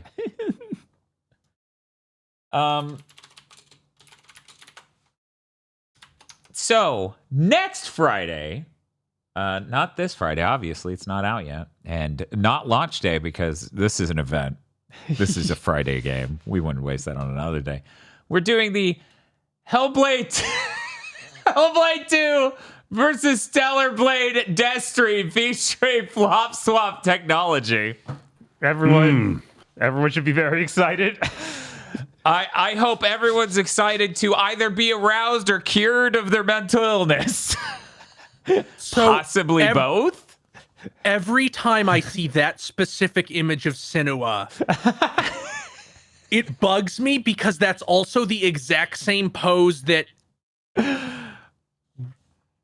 Forspoken Girl does on the cover and in a lot of the promotional material, and I'm pretty sure even Aloy is in some promotional material. It's starting to make me upset how many games use that specific stance and angle for their female protagonist. Oh my god! It's like, is it a law? I know what you're talking about. I was going to say Mortal Kombat character select. That's why I was like, just a sec. You got to put them up there like they're on the versus screen of a Mortal Kombat game. You got to have them just staring at each other. But yeah, I know the shot Chris is talking about from Horizon. She's riding one of the mounts, and the shot is primarily just of her head, super zoomed in from a perfect side profile.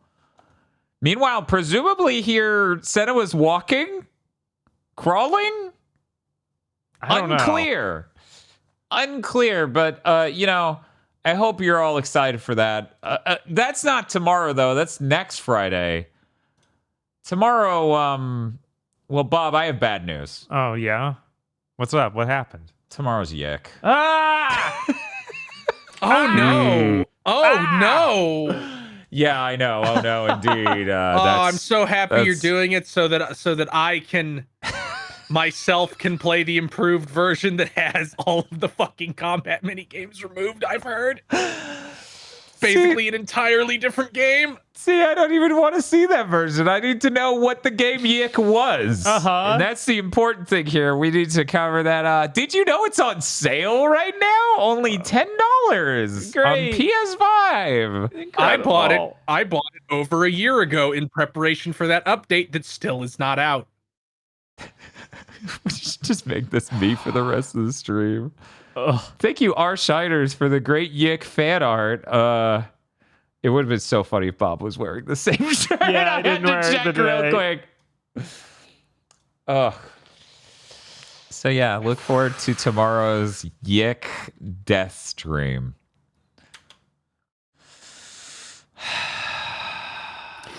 Dan, Yeah. I'm still stunlocked by that Hellblade, Stellar Blade thumbnail. Like if that showed up on my YouTube homepage, I would assume the algorithm was trying to red pill me again. 1 second. I think I can simulate exactly what that would look like, okay? So hear me out. We got this, right? And that's most of the thumbnail, but I think it's God. I think it's missing one element of what we need in order to really nail. Let me see if I got this lying around. Okay, so I feel like maybe this is me. This is how the exact thumbnail would go, right? We would just we would put a red circle on the screen.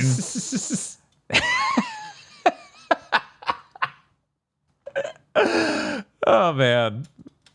Man, Bob, it would be cool if we get to play a real next-gen version of Mortal Kombat 1 and not the terrible Switch version. I don't know. I'm starting to be like, maybe it wouldn't even be cool. No, it'd be so sick. I need to see it in 4K. Yeah, you got. Man, the plot of that game's gone now. It's just Raiden and living in the Florida suburb that we made up. Living in the Florida gated community. Right. The homeowner association is really upset. Shao Kahn knows the governor, so he can flaunt the rules of the homeowners association. Hey, can we put up a fence? I must consult the homeowners association. They're always called. They never let Raiden do anything, but they're also powerless to stop Shao Kahn from doing anything. It's like that story that went viral this week where the guy had to build a fence to hide his boat from view, but had the boat painted on the fence. Jesus. Anyways, we need to get to news, which means we have to pass through the Podlords. Whoa. Whoa, fuck. Fuck. Podlords.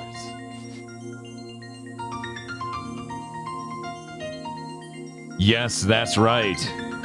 The Podlords.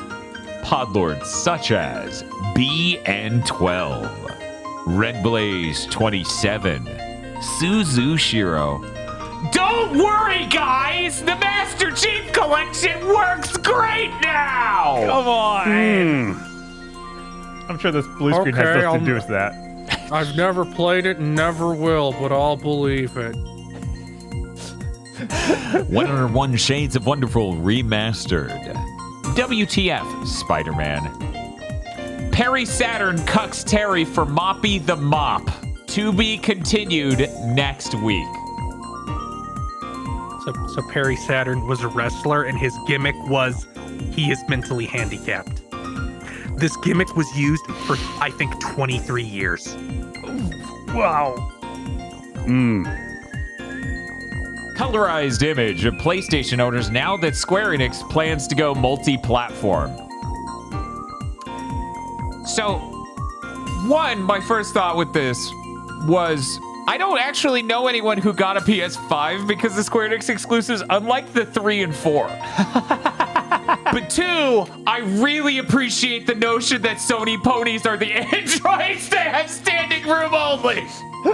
I do know some people who bought a PS5 for Final Fantasy VII Rebirth, but also Square Enix was never Sony exclusive. It was 2 games. Well, also 7 oh wait, that's on PC. Remakes on PC. Well, And Okay, Rebirth 3 is games. currently exclusive. and you know, for someone who bought fucking Kingdom Hearts 3 on Xbox, I'm gonna go ahead and say you should have just been exclusive, you fucking assholes releasing gonna be- it's Remind gonna- a month late. Yeah. Yeah, that was insane, but it is very funny that it's like, it's going to be multi-platform. I would be willing to bet money that there will never be an Xbox release for from Square I know, Enix they said Activision's Xbox Amana. at that release, and I just laughed. I literally laughed reading that. I don't think I put it in news because it's so irrelevant, but Sony sold 5 times the amount of PS5s in Q1 of this year than Microsoft sold S Series. Oh. That means Microsoft sold, somebody crunched the numbers, that means Microsoft sold like 750,000 globally, worldwide. Oh, that's not many. DFW 3K. Zoned out during the meeting, but I heard there was a multiple of 5 compared to Sony PS5 sold, so I grabbed some cake to celebrate. Come on. Thank you, Chris, for the context. Wow, that was perfect. I did not know this was not set up, guys. No, I literally don't show them the Bond Lords before we're in this segment.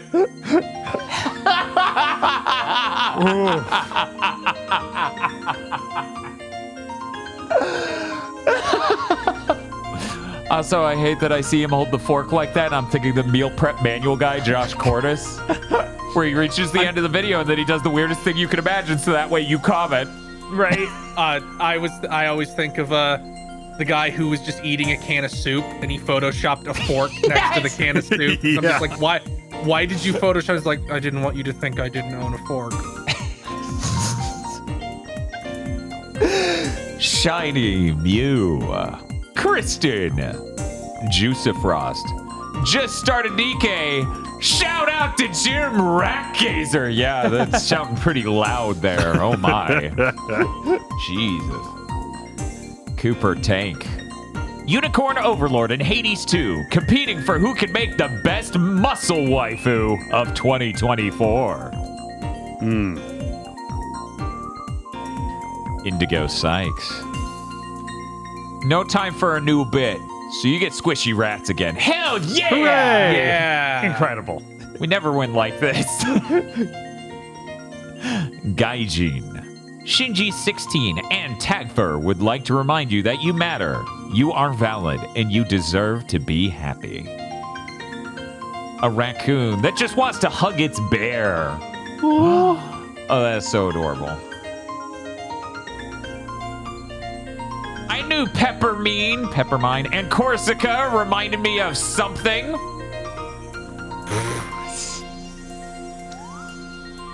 The Super Mim. Thank goodness nothing happened this week.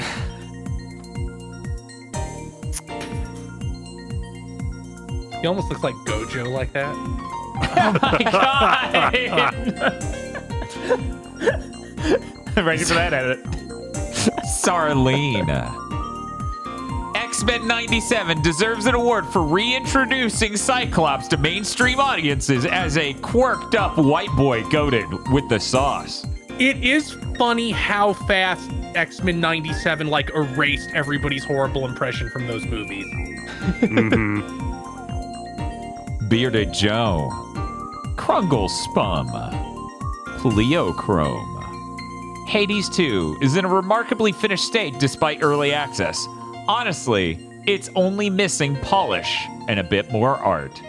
It's almost like they sold tens of millions of copies of Hades 1, and this is mostly just to have a really long marketing cycle to maximize the amount of money, and they didn't actually need it to be early access at all. Right.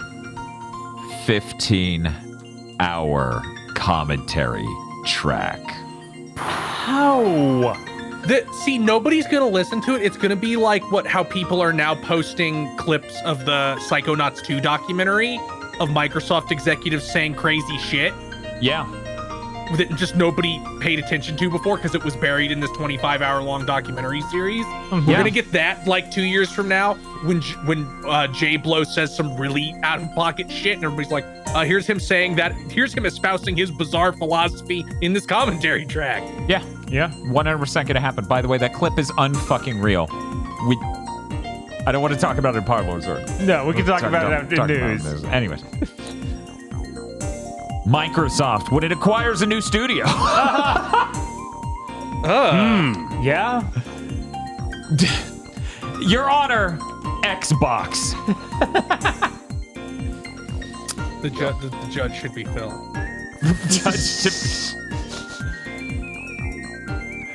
Frame 1 hypnosis fetish. Is this the new one? Are you posting course. you Yup, totally yep. spies in the Yep. pod lords? Yep. Nature is healing.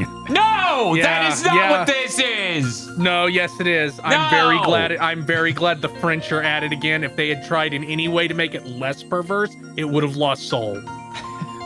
Okay, maybe you're right, but that doesn't mean I want it in my pod lords. A rash. Seems cute. I'm sorry, my brain froze. I'm like, what about rashes? I don't see one. Right? Christian rock icon Jin Kariya in his 2006 one-hit wonder Tonight, Tonight, Tonight. He does look like someone who has found God. And Halo the Master Chief Collection .png. Thank you very much to our pod lords. Thank you, Pod Lords. Thank you, pod lords. And if you'd like to become a Pod Lord, you can go to our Patreon at patreon.com/gbpodcast. For as little as $5 a month, you get access to many benefits such as early access to Chugging, Bleach, and Pokemon Go to the Movies, our 2 monthly anime review podcasts, which will probably both be over by the end of this year. Cut and extended content from other shows we do, such as Gamer Premonitions, a patron-funded show one a month, either a public show where we watch a horrible thing and patrons get a commentary track on that horrible thing, or a private show where we watch a good thing that the patrons vote on and then discuss that good thing. You also get an entire movie called Isolation 119. Which is It's a not a great film movie. made by me. It is a real film we have the rights to, made by someone Yes, else. I yes. didn't know when they made it that I was like so in love with because it's such a bad film. It's fantastic. I had to get It the is an rights. amazing film. I recommend everybody watch it at bare minimum twice. Once normally, and the second time with one of our 3 commentary tracks for it. And growing. And growing. That's patreon.com/GB podcast. And if you don't have any money, it always helps to tell your friends, rate us on Thursdays, rate us with a T on your podcasting app of choice, and leave a comment and subscribe on YouTube if you're listening that way. And even leave a comment. I think I said that already, but just put ham in there again. That happened once. It was funny. Patreon.com/GB podcast. As I just said, I wanted to talk about that Double Fine clip because it is unreal. For anyone who didn't see the Double Fine clip that from the Double Fine documentary that documents when they got bought by Microsoft, Matt Booty is in the studio. Tim Schafer's there too. They have the whole staff gathered around, and they're like, when corporations take over places, they sometimes change the policies and stuff. And one of the important reasons why I work here at Double Fine is because their moonlighting policy is really good. They don't try to take ownership of any of the ideas the staff creates while working here and get weird with it. That's why I work here. And Matt Booty's like, well, we're you should, if you want to work on things like that, you should do a startup and stop working here. Yeah, Matt Booty basically says if you come up with anything while you work here, we want to own it. So no side projects. Don't work on anything in your free time. Tim then really clearly goes, well, we're in pre-production on our next game, and a lot of people pitch ideas, and we say here at Double Fine, if we don't use the idea, it's not ours. So a lot of people are pitching ideas for that game already. We're in the process right now of doing that. And he's saying this to Matt Booty in front of everyone. And he's like, they are doing that based on the promise I made them that we, will keep that policy. He's like, okay, well, any promises he made before now, we will honor those, but we need to talk and maybe change some policies, because wait. There he chuckles and then he goes, there might be some day where we look back and we go, well, we want to make that game. Wow. I wonder why we haven't heard about Double Fine's new game yet. Yeah. I wonder if perhaps it's going to come out that they maybe had a talent problem. They cut like 30 times to different people in the room who are clearly fucking sick of Matt Booty from frame one. And the amount of people who went, this fucking guy, when he started saying that, maybe we want to go back and make a game. Yeah, Matt Booty, how's he... We ask this every week. How does he still work there? Because Microsoft isn't a gaming company. They're a tech company with a gaming division.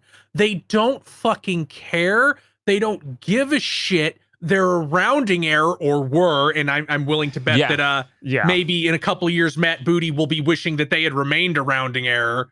Oh, I feel like Phil's already there. Sarah's starting to get there.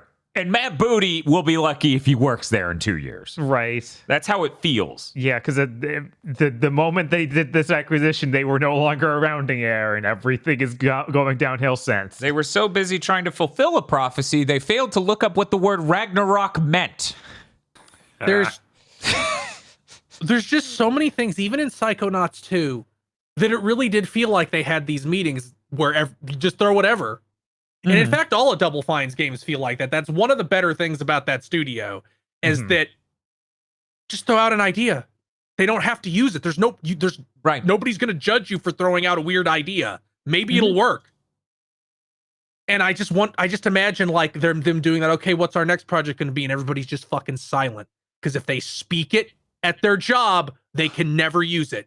Right. Yep. Absolutely insane, detestable, horrible situation. I want to move on, though. As we said, we don't want to talk about the corpse every week forever, even though that's technically what we are doing, what we have been doing, and what we will continue to do. We don't like doing it.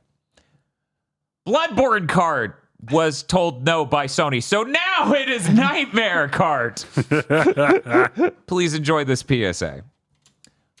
This next news is actually really cool. So, you know how in the last few months I pointed out on this podcast, I was talking about like Mystic Ryan knows someone. This is Mystic Ryan from Let's Talk PlayStation. He clearly has some info where he knows damn well they're working on the PS2 emulator right now. The first game from that shipping. Yeah. Like the first game from that, apparently the store listing went up. It is Star Wars The Clone Wars. It's heading to PlayStation Plus Classics catalog. It has the features and quality of life shit from the PS1 and PSP emulator. It has bespoke PS4 and PS5 versions. That's exciting. So the PS2 games are back. They better, as soon as this goes up, make this emulator for all the PS2 games they already have released. Oh yeah, absolutely. Like Ape Escape 2 deserves better. Right. Like it's ridiculous that they're sitting there in that state where they're basically unplayable. Right. Yeah. And then maybe start doing PS2 games anybody cares about, and not Star Wars the Attack of the Clones on PS2. But Star Wars The Clone Wars on the PS2. Yeah, I have no idea. Like even Revenge of the Sith actually had fans. I never knew about this one somehow. I probably knew back in the day, but I didn't. I'm trying to think. I'm like, did I play this one? I think it was almost a launch. Well, no, it wouldn't have been a launch title on PS2. I think it might have been a GameCube launch title. Maybe. But yeah, hopefully part of Sony's new strategy involves caring about their back catalog and getting a bunch of stuff out like this. I have more hope than I've had in the entirety of Big Think Dimension. Yeah. We were talking about recently, I actually don't think I brought it up on the podcast. Jeff Gerstmann, he was talking about, because someone wrote into his podcast and they were like, hey, what's something you in the industry you knew about long before it was announced or anything else? And it turned out they heard the fucking PS5 can play all the PlayStation games on back compat thing like well in advance. That was, people in the industry had heard with firm sources that.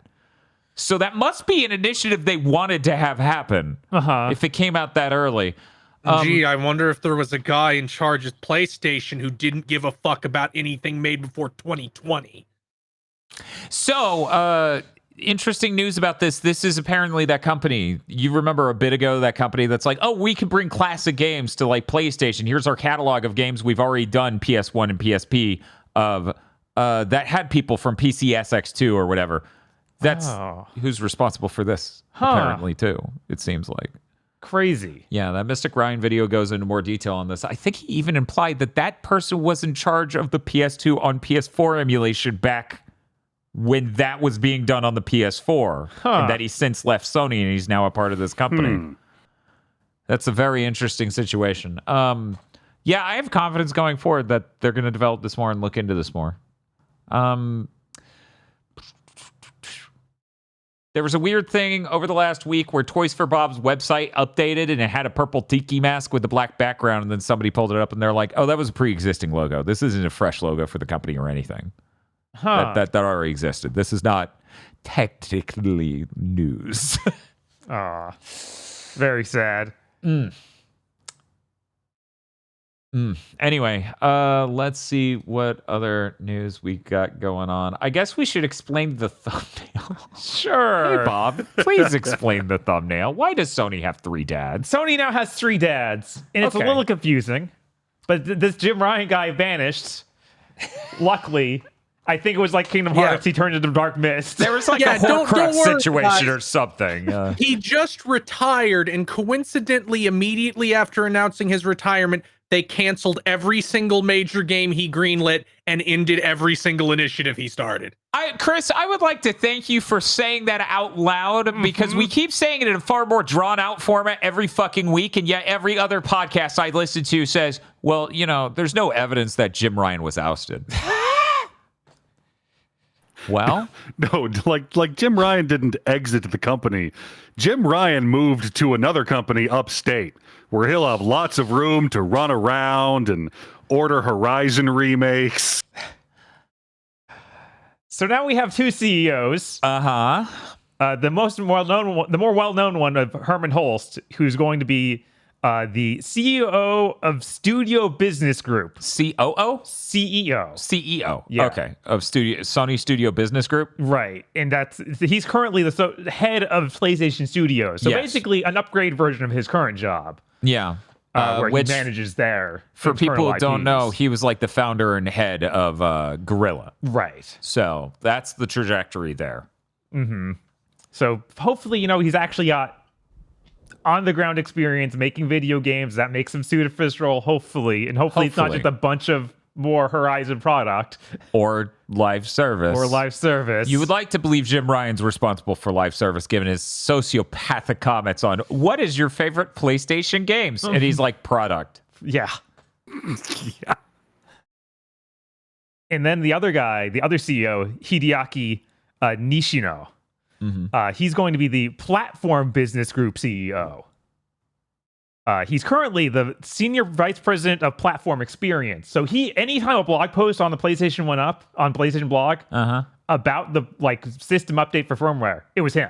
Oh, So we have been seeing stuff from him for years. that's interesting. Yeah, now he is going to run that side. And also, I think the third-party relations are through him, weirdly. Yeah, that would check it out. sounds bizarrely like Hermen Hulst got no new responsibilities, and this guy is now in charge of the platform. It sounds like promotion and PR and third-party relations. Yeah, well, this makes sense. As Jeff Gerstmann pointed out, back in the day, you used to have regional CEOs. Yeah. And Sony conglomerated in a way where it less felt like that. Is Yes. very much run out of Yeah, even now you have California. Nintendo of America president and Nintendo of Japan president. Right. Sony came away from that a little bit and gave less autonomy to each of the regions and then consolidated in California. And then took the people from Europe to throw them in California. Why the fuck did that make sense? I'm just going to back down off of that because it's not like Jim Ryan has ruined the last 4 years of fucking PlayStation. Anyway, so it kind of makes sense to divest the organizational duties, the actual duties of being the CEOs of this stuff, into 2 bespoke roles, given the size of PlayStation is absolutely massive nowadays. Right. At Xbox, Weird. Like a company looked around and saw, oh, this is too much job for one person, and then hired another person and split those responsibilities so that job could be done effectively. I've never seen this happen in my entire working career. Yeah. But I would hope that perhaps this means we'll get some, maybe Sony outsourcing things to third-party developers for maybe IPs they aren't using actively. Yeah. Maybe old IPs that were made by developers they didn't own initially. Stuff like Wild Arms, which was made by Mediavision. Yeah, you have to wonder. Improvement of maybe he will have more control over the platform and the fucking OS can get better. That would be neat. Maybe we can get a PS5 Slim that isn't the size of a house. It does seem like, as Bob was saying, that this is kind of a no new responsibilities promotion for Hulst. This seems like a constitutional shakeup to where Hulst now has this position so that the other CEO cannot do what Jim Ryan did. And Nishino, since he isn't over the first party studios, he's got to actually, if he's in charge of third party relations and stuff, he's got to go over there and actually utilize those resources instead of ordering first parties to make ridiculous, redundant bullshit all day. It also feels like this is maybe a pivot to try and recover in Japan somewhat. Yeah, I have to maybe wonder. they will be pushing future hardware development more in a direction to try and get that Japanese audience back. Maybe the PS4P is something that they're now going to start working on. As in portable? Yeah, as in portable. I just have to point that out because the Pro exists, and that also starts with the letter P. Yeah. Maybe they won't do stupid shit like making a Pro version of what is already the most performant console on the market. It would be absolutely hilarious. It's like Xbox is like, we have a supercomputer. Also, we're working on a portable. Someday it'll come out. It's like, you have to compete with the Switch 2, the Steam Deck 2, and the PS4 portable, which is, because of the nature of these things, going to be somewhat a supercharged PS4 because you don't make the exact spec of the PS4 portable. That's not happening. No. That would not happen. Yeah, it'll probably be comparable to the Switch 2. Right. So what is the odds? Anyways. This gives me hope from the angle, even if Hermen Hulst is an idiot, which we don't know. I don't know. I genuinely don't know. He took over that position the same year Jim Ryan. Yeah, so we don't know if Jim Ryan just subsumed everything he could have wanted to do and every idea he had. Because I don't believe that Hermen Hulst was behind these 47 Surface games. Yeah, that doesn't seem very likely. Yeah, that doesn't seem very likely to me. Yeah, considering it comes from a studio that made basically nothing but single player experiences. That's real weird. Yeah. So even if Hermen Hulst is just a continuation of the status quo, Sony Game Studios, first party studios, only gives a shit about these huge AAA things. Now there's somebody else who can do third-party stuff and is in charge of securing that and working on relations. And frankly, Sony needs to work on those relations. They've been kind of bad. They do, and Nintendo took Geo Corsi, so... And one thing that I hope this results in an end of is we get to stop having stories of, yeah, the ESRB rated our game, but then Sony wanted these other fucking weird changes. Yeah, I still don't get why that's Sony's thing when that seems much more a Nintendo, Old Testament Nintendo move. Right. It seemed insane that Sony started doing that.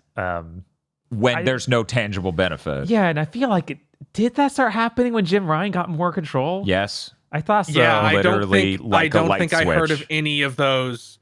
Because let's see, the things that was Doki Doki Literature Club was a thing that they had to censor a bunch on PlayStation for some fucking reason.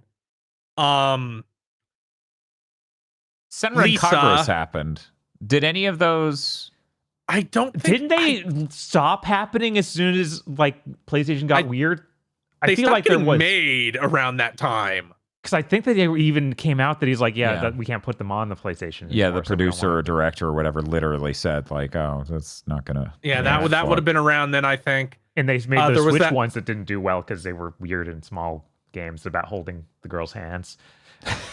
Well, I have some theories. And then the creator left to do something else. Yep. Right. and he was also the artist. So Yeah, there's also uh-oh. Lisa the Painful, or whatever. Yeah, there was Lethal, Lisa.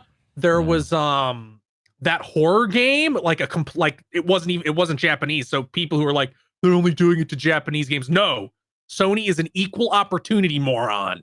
Because I forget the name of the game, but there was some QTE where you were like, you had to cut open a person's face. Mm-hmm. For some reason, And I thought that Sony- was Lisa. It is. Okay. No, Think Lisa so, yeah. is the RPG Maker game, the little sprite based one with the child and the bald Oh, man. Martha's Cry something. Yeah, Yeah, there you Martha, go. I think Yeah. was the name. But that was Why are they sounds like a censoring ca- all these lady name games? Now they're sexist. They're not racist. We should have That known. That was one where Sony was like, it can't be interactable. Take out the QTE portion of it. And it's like, but Microsoft and PC doesn't care. Like, do it when we're ESRB rated. Like, we don't care. Do it. Our CEO is British, which means he has to do this kind of shit. He's genetically predisposed to it. Yeah, it doesn't make any sense. So hopefully this is a new direction, because once again, all of the worst things Sony's hated for basically happened during Jim Ryan. The only exception is when people saw God of War and then went, all they make is sad dad games. And it's that was Last of Us into God of War caused that perception. Right. Mm-hmm. But that was the thing. It was like, that was pre-Jim Ryan. Right. I'm saying everything else people make fun of or hate Sony for was just Jim Ryan. Jim Ryan, yeah. Literally all the rest of it. I guess this is a good time to bring up the insane Sony Nintendo sales comparison chart. Yeah, 'Cause we're I talking want to about the show future that Sony. on screen Show because it. I put it in words there. cannot fucking convey.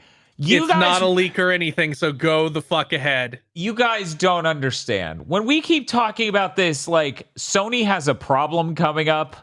The AAA industry's doing stuff, and it's maybe not the most practical, sustainable thing going forward. Mm-hmm. This image, Sony is considered one of the more successful at pushing this direction. This image pretty well shows how fucking insane the disparity between Nintendo and them is. Please keep in mind, Spider-Man 2 and Helldivers 2 came out in this time period. That's insane. Yeah, this The is one of those two things. most successful Sony games in like a decade. Usually when you're talking about economics and business at this scale, the questions become muddy, and it's always, well, it's a little more complicated than that. This situation is so dire that, look at it. This is very simple. This is not sustainable. Yeah. Now, if you're not good at spatial awareness, looking at this chart, I'll say it. I'll just say it. Sony spent 2.5 times the amount of money as Nintendo and made half the profit. Now I'll give Sony a little bit of fairness here. I believe that the purchasing costs of Bungie were split across multiple years, so this still has some of the cost of buying Bungie on it.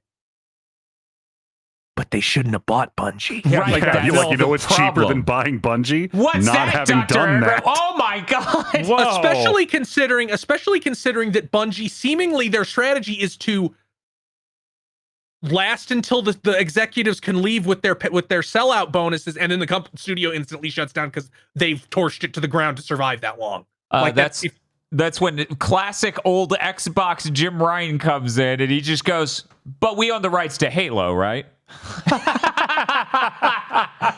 It's the That is not Donkey a Kong joke, for the situation. record. I'm not using hyperbole. It came out a while back that Bungie's executives have to keep profits above a certain level at Bungie, or Sony gets, there's a clause where Sony leadership can throw them out, put their own people in, and they don't get some big check that they're supposed to get. I believe in 2026 is when that check's supposed to happen. So like 4 years after acquisition. I think it might be less, but it's somewhere around there. Yeah. I think they have 1.5 to 2 years left. Yeah. And that is why this layoffs at Bungie have been happening. It is pretty much like leadership at Bungie is in a cold war with Sony trying to get that payout, and it sounds like they are going to completely destroy Bungie's ability to make or ship anything to get there. Yeah, because they don't fucking care. Yeah. They're eating their other passengers to survive winter, and then they're getting the $1 million briefcase. And that's the state of capitalism we're at. That's what stage of capitalism we're at. Man, I sure hope that any Microsoft game coming out in the next week didn't have a similar thing where the CEO got an enormous paycheck and then just left without telling anybody, and nobody really knows when he left. And maybe he was the primary creative voice of that studio, and perhaps that game isn't going to review so fucking hot. I guess a few more things with the way this Sony's now structured. Sure, yes. Hiroki Totoki, the guy who's been the interim CEO. Yes. He's now stepping down from that role and becoming the chairman of the Sony Interactive Entertainment Group. And they both report to him. So both of the other CEOs actually have to like check things by him. And this is the three dad paradigm. Yes. He also says later this month, you will learn more about the long-term vision of Sony Group and the essential roles SIE plays in that vision. It's just movies and TV shows. Yeah. But I guess he's referring to a meeting that's happening on the 23rd, a corporate strategy meeting. And apparently shortly after those corporate strategy meetings, we often see their showcases. So we probably the state of play or whatever. Yeah, like if it's a state of play, if it's a PlayStation showcase, it's a matter of words, I guess. A matter of scale of expectations they're going to allow you to have. Right. And so, yeah, that's hopeful. I think this is good news. Once again, Jim Ryan's gone, and he's literally been the worst influence on PlayStation since Ken Kutaragi. Mm-hmm. But Ken Kutaragi did good things at one point, and Jim Ryan didn't. No, never. Yeah, this really seems like the best timeline we could have hoped for. Sadly, yes. It's worth talking about that profit margin versus sales thing, in as much as you might sit there and be like, well, Sony, they have to make higher fidelity games. They don't get to just make cheaper games like Nintendo. And it's like, hey, check this out. They could. Right? Like, I have to, you have to look at that chart, and there's got to be someone over there at Sony being like, we can make a dozen more games with the price of a Spider-Man. But the gamers demand that fidelity No, they don't. That's something you guys told yourselves. There's literally nothing about Rift Apart, Ratchet and Clank, that you couldn't release 3 more times this gen and people would be like, still look great every time. There's literally no need for the next game to look better. Yeah, I really have to assume that all these weird PS5, we made it look weird and uncanny, like the Last of Us Part 1, and soon to be, I guess, Horizon Zero Dawn Part 1. There's no way that shit wasn't Jim Ryan. Yeah, I mean, he's the one who, going in even well before he took over that role, is like, why would you ever play a PS1 game? Those look bad. Like, yeah. And I don't believe I've ever heard an executive say that they're responding to market forces by feeding all their employees through a juicer to make their games of higher fidelity. That's something I more hear journalists and influencers argue. But I think with executives, it's just that they're completely artless hacks and have no way of perceiving games other than the purely objective, like fidelity, size. Also, there's an element of CEOs, especially Jim Ryan, where, you believe he would be like that one Capcom shareholder that's like, hey, I noticed you guys did really great when Street Fighter 2 was at arcades. Why don't you do that again? Where he's like, you know what did great for us? The Last of Us. Why don't we do that again? And they're like, we made a sequel. And he's like, no, that again. Correct observation, incorrect conclusion. Yeah. did we cover last week how there were rumors spiraling around about a Zero Dawn remake?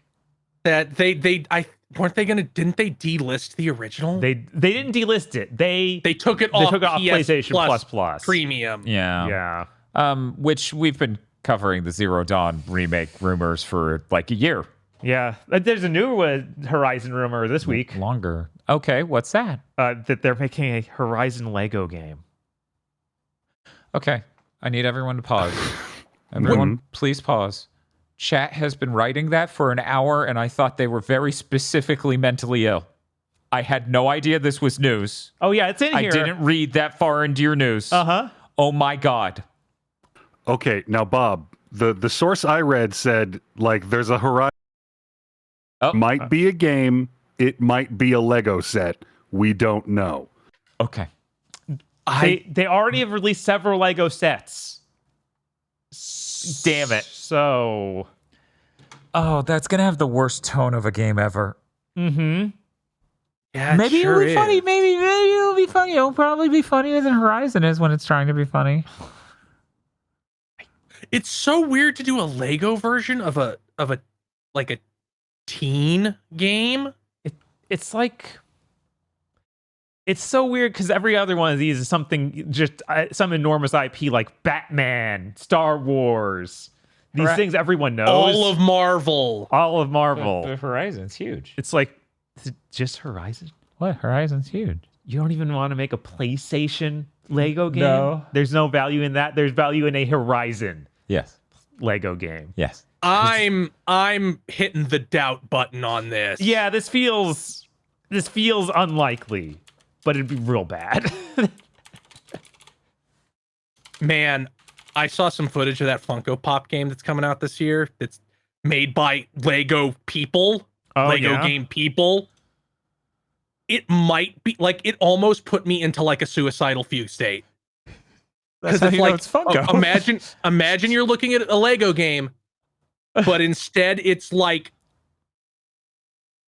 80s action hero, and this game is shooting for 35-year-olds to play it. Well, they know their audience. Does anyone even buy Funko Pops anymore? I honestly don't know, but I don't work at GameStop anymore. Chat, so I don't as your attorney, Chat, I'm going to tell you to not admit you bought Funkos recently. Don't do it. Bob's trying to trick you into giving up information that will be used against you in the future. I mean, people aren't buying Funko anymore because they've been losing money for the past couple years. Yeah, that's what I thought. I could have sworn even at the end of my GameStop tenure, it was already becoming obvious, oh, this company inflated too much and doesn't have any room to actually grow, and now they're just declining.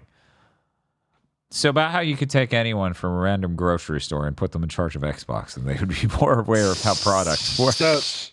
So I think this game ought to be a stream goal when it comes out, Dan. Funko Fusion comes out in September.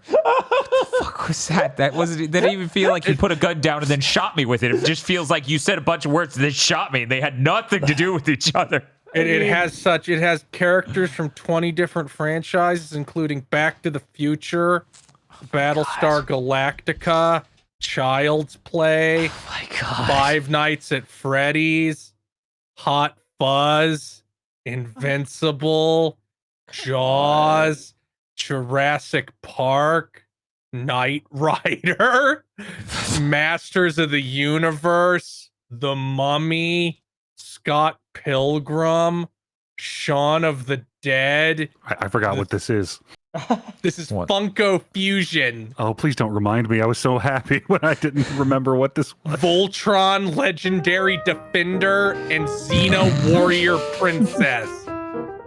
It's like the combination of like, what do kids like, and like, what is only 3 guys in their late 30s like? That's right, Bob. Who was your favorite master of the universe in the new Funko Pop game? I bought the $370 edition, and then the company went out of business.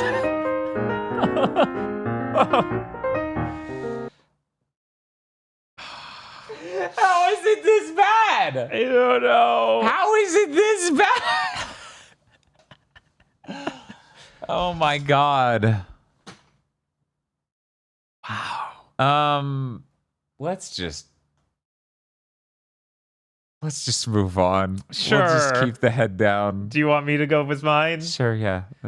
Samurai Warriors War DX came out on Steam worldwide this week. They just dropped it. No No hype, nothing. Just here, $50 for this game that came out originally in 2014. It's been 10 years in hiding. Yeah. The DX version actually came out in 2019, but only in Japan on the Switch and the PS4. Yeah, that was frustrating. Yeah, I kind of forgot that happened because it was so long ago. But now here it is. You can buy it on US version of Steam even. And no other platforms? No other platforms. Comes with all the previously released characters and DLC. So 55 characters, 150 pieces of DLC, which includes music, costumes, all sorts of stuff. Levels. Does it have the Tecmo's Deception girls? I don't know. I doubt it because they weren't like Samurai Warriors. I don't think got into having weird guest characters. Yeah, that like makes sense because then I really don't know what that other one would have been about at that point. So that's kind of neat. I kind of wish it wasn't $50, and I kind of wish it came to every other platform. Yeah, that'd be fucking nice. But Japan doesn't fucking give a shit about, the PS5, it seems like. No. Do you think Sony should fix that? Probably not. They probably just sit on what they have now and be like, oh, this is good forever. Their thumb. Yes. SMT5 and all the DLC are being delisted from the eShop on the 13th of June. I wonder why. They're releasing Vengeance the next day, and they don't want to put it on sale or anything. They just want to delist it. But then the people who want to grind easily and own the original version of 5 are fucked. We'll buy that DLC before then, or buy the new version. What if they have it? Okay. I get it, and people are saying, well, why didn't they do that for Persona 5 Royal? For one, that was 4 years ago, sweetie. That was an entirely different dimension and realm of reality. 2, that was different than this, where it just seems like this is the actual game that we wanted to ship and didn't. Where that's never felt the case with these Persona things that came later. Like, the Persona game doesn't have an entirely new story. It has shit added to it. It still just feels weird to get rid of it. I only own the original version. What if I don't want to buy the new version, but I want to finish that? Well, you can still finish it. I mean, I can, but not without the help of the bullshit DLC that makes it a lot easier to grind, apparently. Well, then you have this long to buy it. This long? How is it? 1 month? Yeah, 1 month. And I'm finding this out because I run a gaming news podcast? Because I wouldn't rationally expect them to delist a whole game and all of its DLC because a better version came out? Yeah, it's such a weird Because I don't think that ever happens. You can even buy the completely unplayable, garbage-looking, absolutely sickening PS4 version of The Last of Us still. Did you know that? They'll let you. They'll let you. Disgusting. And then you can play multiplayer. Ugh, gross. Actually, they may have shut down the servers because they're fucking psychopaths. They might have been like, "Ooh, we got the other multiplayer thing coming. Shut it down." Yeah, I don't know. I feel like we're going to start getting more stories like this in the era of the infinite backwards compatibility. This is so specific, though, because it doesn't even involve more than one generation of thing. That's true. It just involves them going, but this is the one that's done, and that version's gross. Shut it down. Mm-hmm. Yeah, that is how it feels like. It feels basically like I understand from the angle of we don't want people to buy the wrong one. And this is so much bigger a leap than any other of these that I can understand that on a creative level, they're like, get rid of that one. Yeah. Yeah, like in principle, them delisting the old game is always not good. This is the most I have understood where they're coming from on this. Yeah, that's where I'm sitting on this too. Of like, I get it. I get why they would do it. I still don't morally agree with it because I think the original version should continue to exist even on digital stores. Right. Because you can, obviously, the cartridges aren't going anywhere, but it's still... That like, we know for a fact when digital stores disappear, the cost of physical versions of things go up. Yeah. But yeah, anyway, that sucks. Yeah. Just to be clear, I'm not in defense of them having the DLC. That makes it easier to grind. I don't want any weird psychopaths who are on tilt and very thinly skinned in the viewership to hear me say that and then write a giant comment. And you other guy who thinks I invent dudes, no, this person absolutely is listening right now. That means the DLC for Demi-Fiend from Nocturne also will disappear. So That sucks. yeah. I guess I'll move on. GTA 6 is coming out fall 2025. So it's not going to be like first quarter or anything. It's the end of that year. Yeah, that's not surprising. That's where I figured it was anyway. Yeah, Right. It's Yeah, I don't not think like anyone- them to launch in any other quarter. Right. But now they confirmed it, so we could talk about it again. Okay. And then 2K announced that they will have announced their next big entry in a big and beloved franchise during the Summer Game Fest showcase June 7th. So that's something to look forward to in that. Okay. I think Chris tweeted out, yeah, it's probably BioShock and Borderlands. It's It's like, yeah, or it could be absolutely. Civilization. I forgot that they own Fair Access. And it's been 8 years since a Civilization game. I would find it way too. Has it really been 8 already? Yeah, they did a couple expansions for Civilization 6. Right. But Civilization 6 was 2016. Wow. It would be so delightful for them to be like, it's Civilization, and like all the Civ freaks are like, yeah, and I'm like, And normal people are like, huh? we It were. is 2016. You A said we would love Civilization this. game came out. Donald Trump is about to be elected president.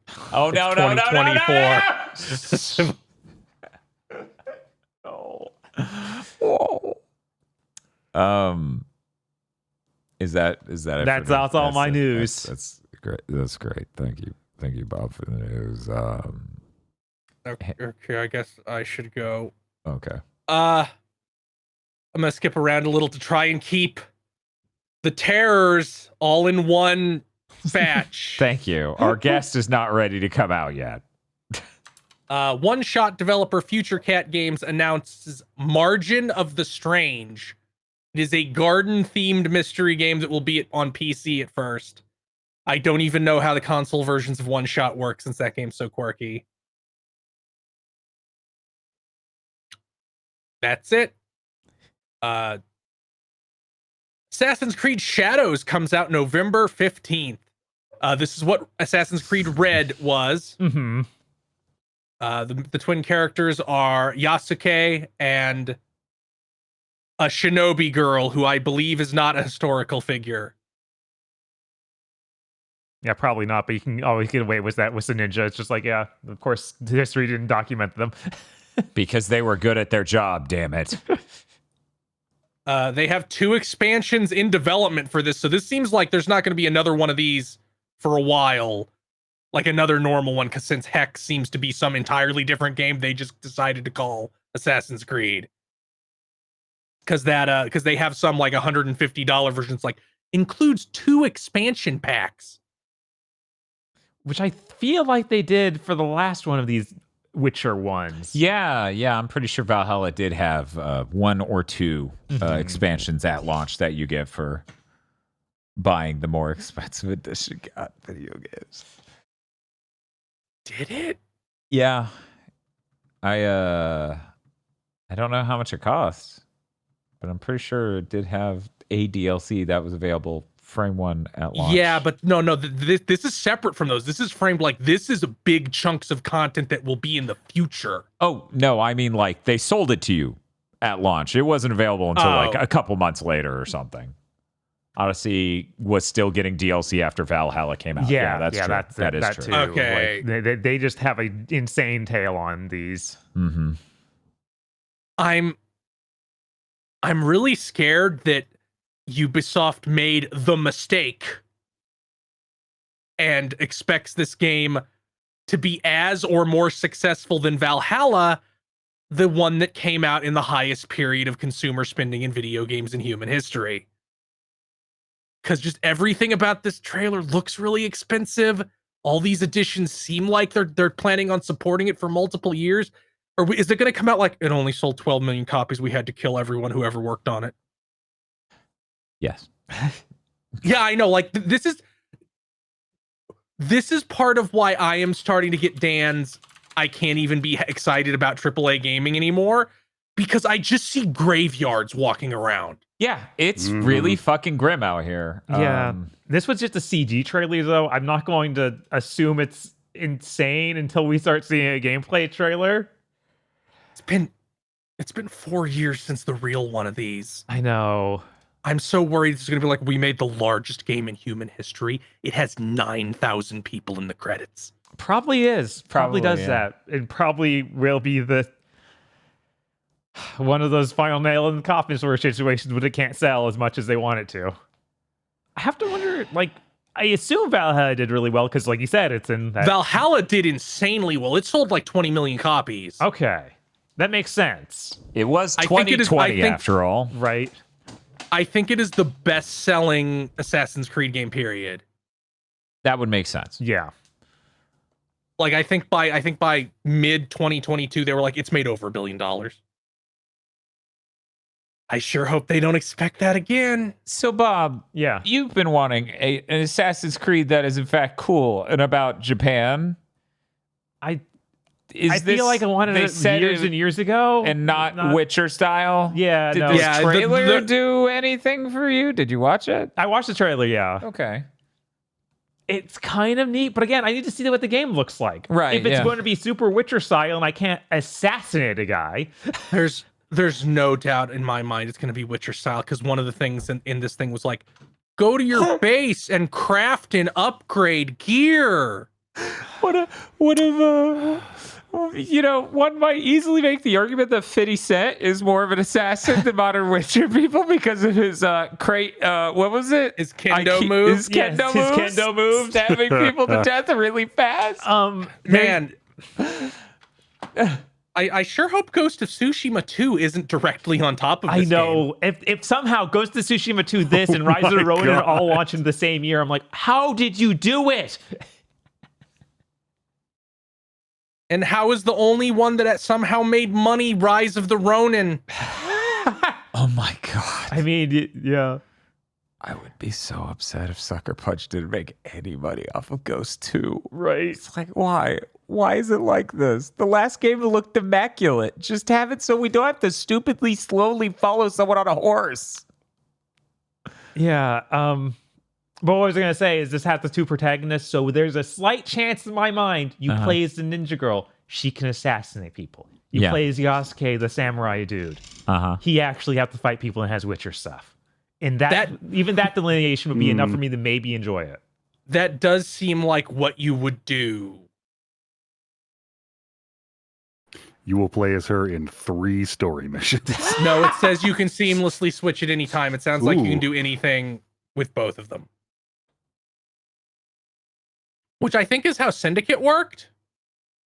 That sounds right. Yes. And I think Syndicate even had the delineation of, because it was a brother and a sister, and the brother was good at direct fighting and the sister was good at assassin. Or maybe it was reversed because they were being progressive by allowing the girl to do direct violence. Whoa, women can do direct violence?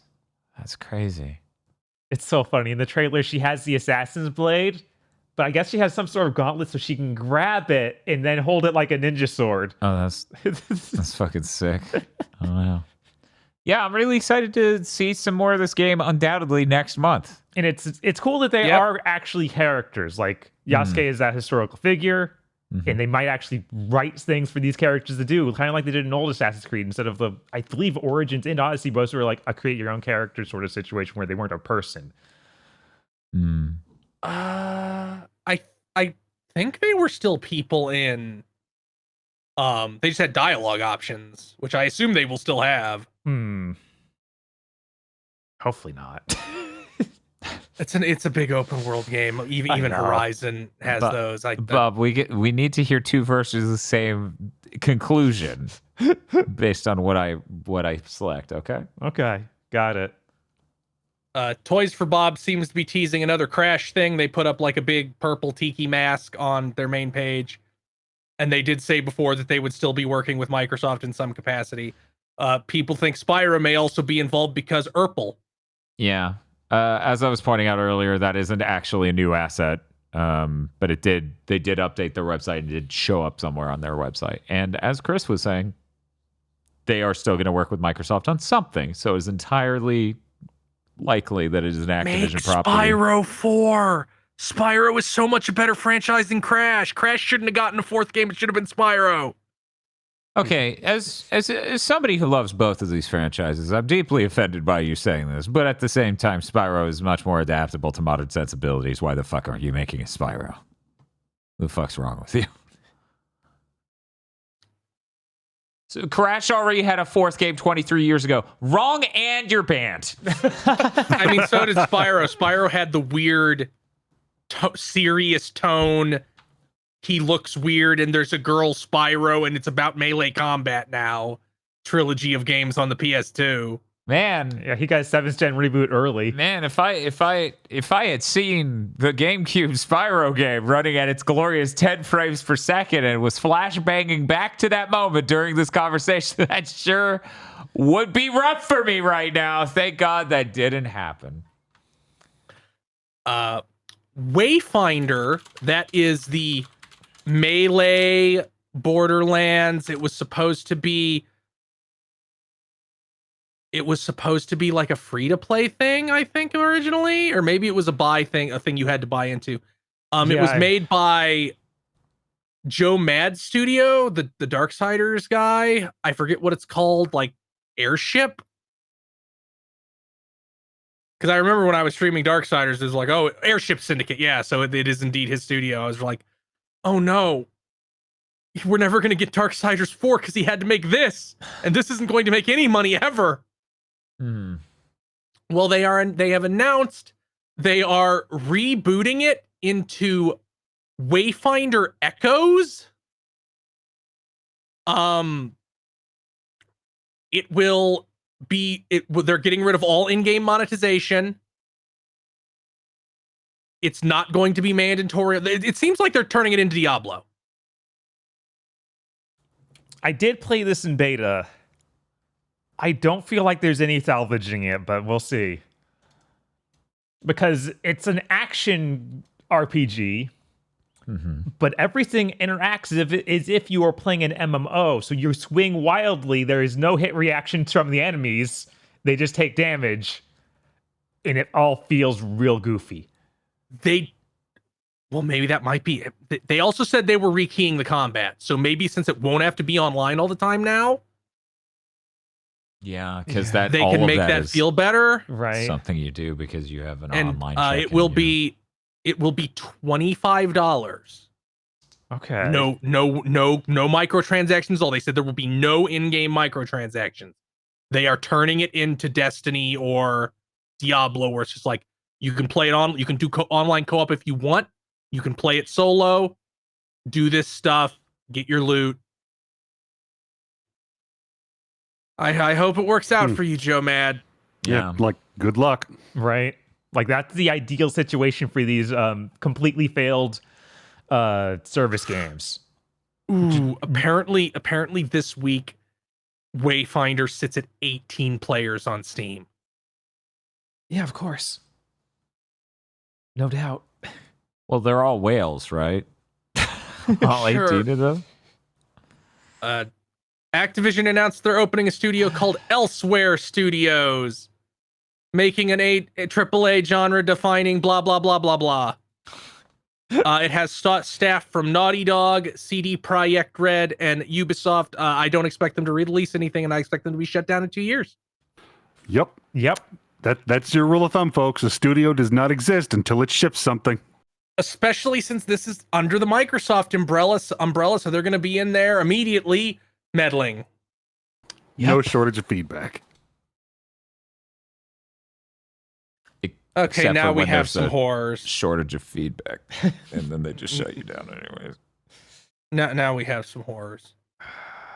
So Square Enix released a press statement that Oh, wait 1 second. Our friend hasn't. Okay, he's here. Okay, who basically almost literally says, yeah, once the Switch 2 comes out, all our shit's gonna be on that. But What? No way. That thing we've been What? saying for years. You don't know that. Weird. I looked up. I looked at in doing this Final Fantasy VIII stuff. Learned that in modern money, the budget for that game was $55 million, like adjusted for inflation. And I just thought, wow, that's about how much I think you should spend on Final Fantasy 17. I also think it should have fixed camera angles and be a turn-based game.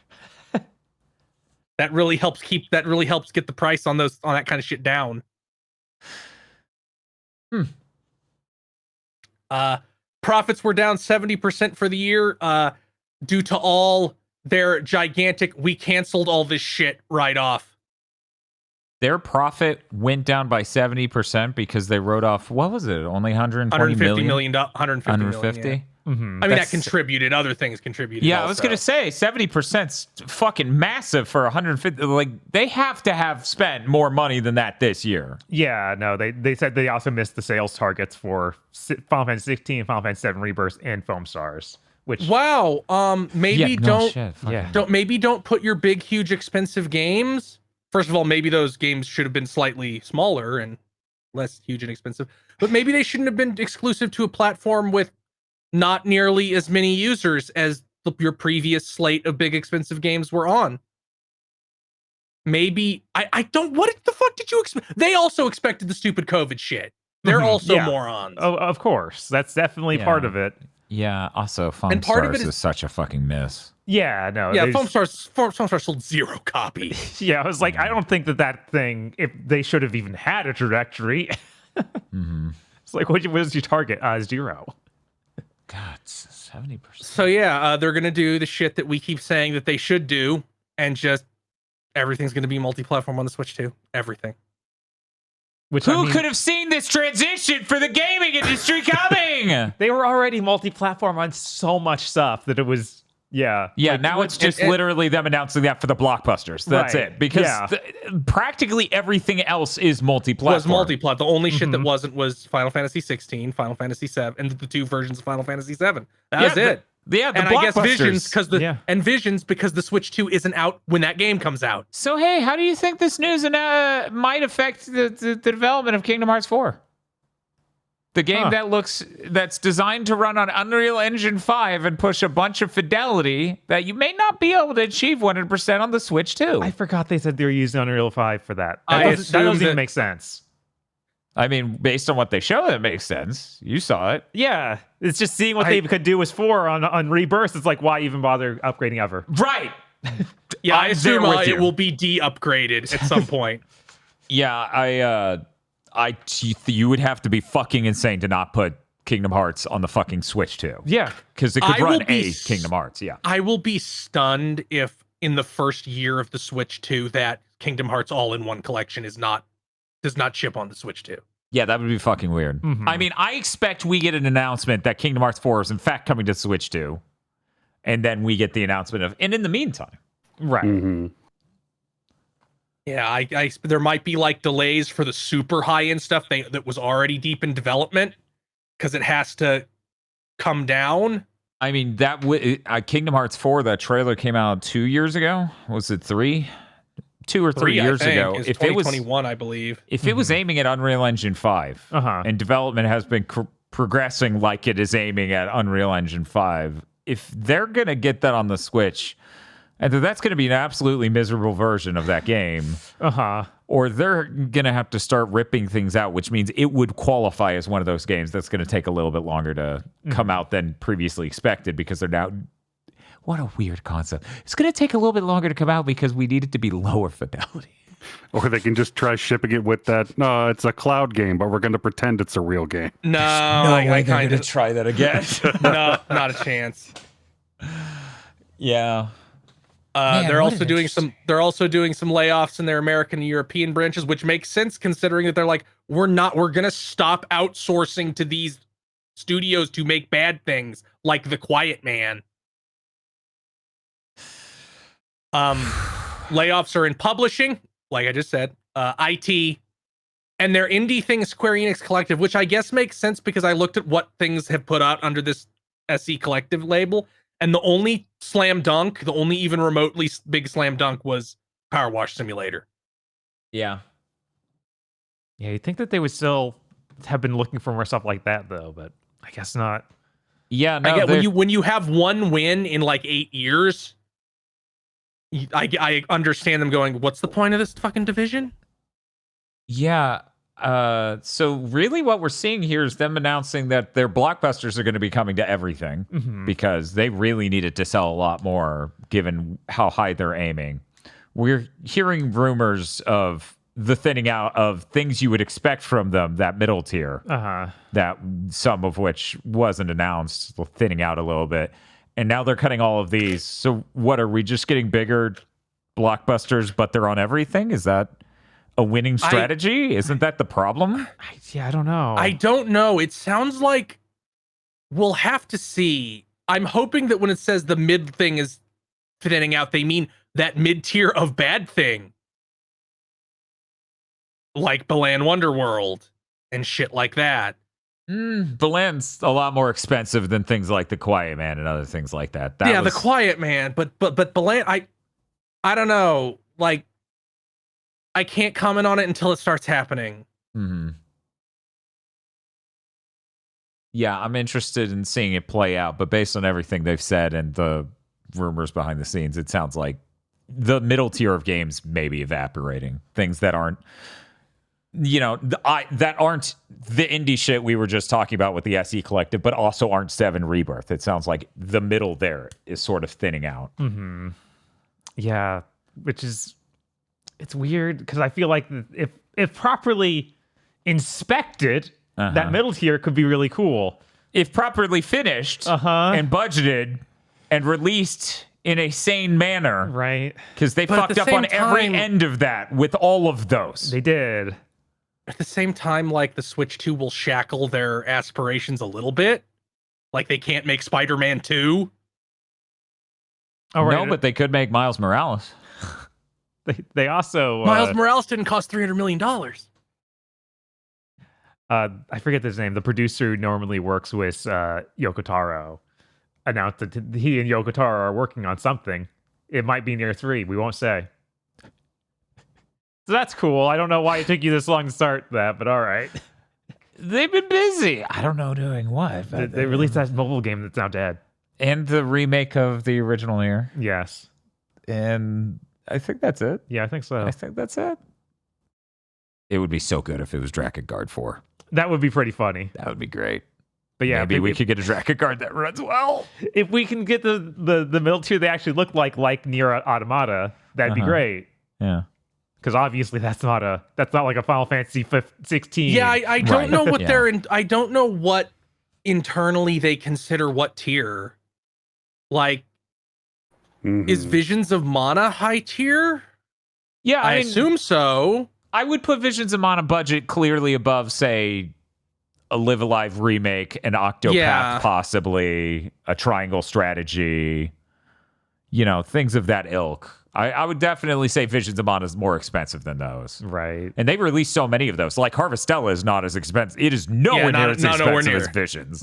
Yeah, no, but if it's like the level of Visions, that's not like, that doesn't seem like it's going to be some huge, massively bloated thing until we buy it and it's trying to be Breath of the Wild, but I don't think that's going to be the case. Yeah, that would be fucking weird. That would based be on really everything weird. they showed, it would be really weird if it was Breath of the Wild.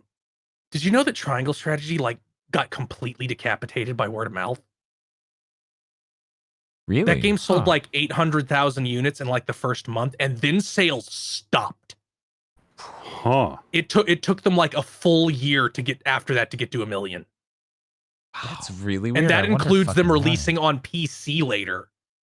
Yeah, what the fuck would be the reason for?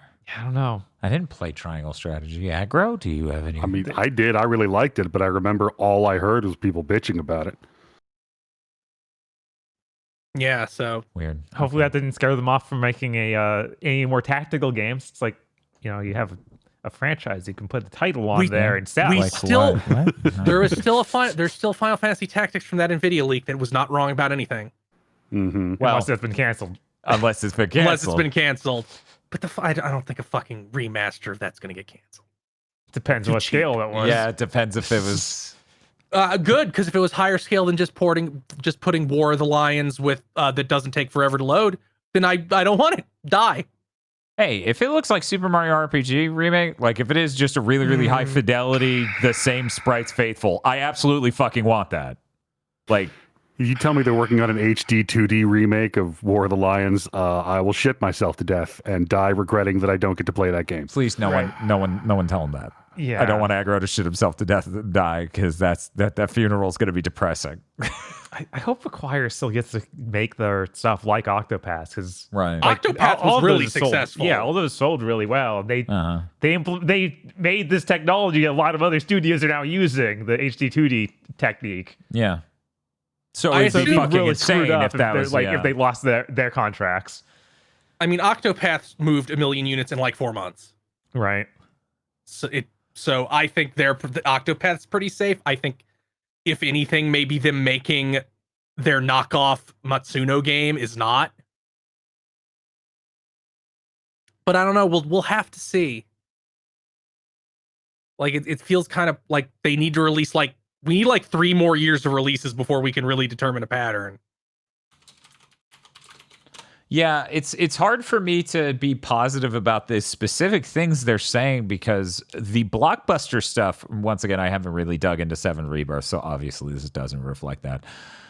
The positive stuff I have with Square Enix is all the middle tier. Mm-hmm. Yeah. Yeah, I feel all like of it's Live Alive, Various Day Life, Harvestella.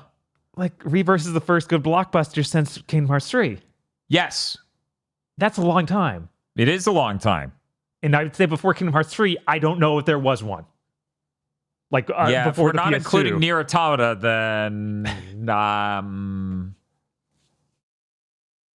13.3. No. Damn it. I tried. But yeah, no, my enthusiasm for their portfolio was in the middle tier, so that's why I'm like, oh Christ.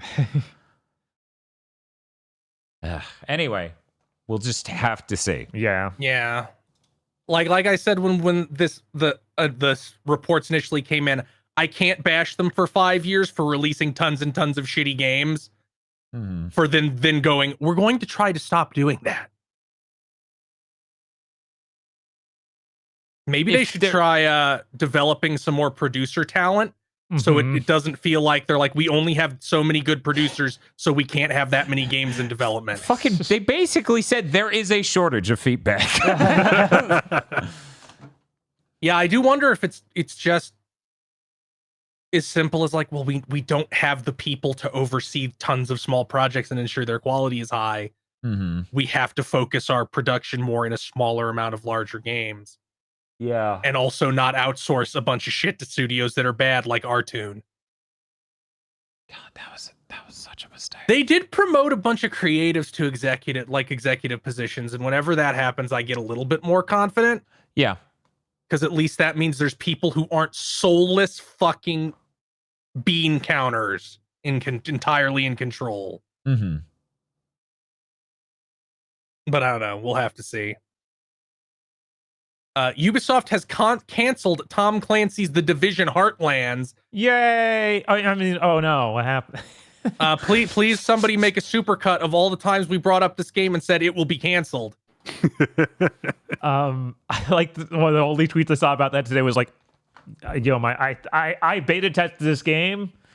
I assume my NDA is up. My only feedback to them was, what is this?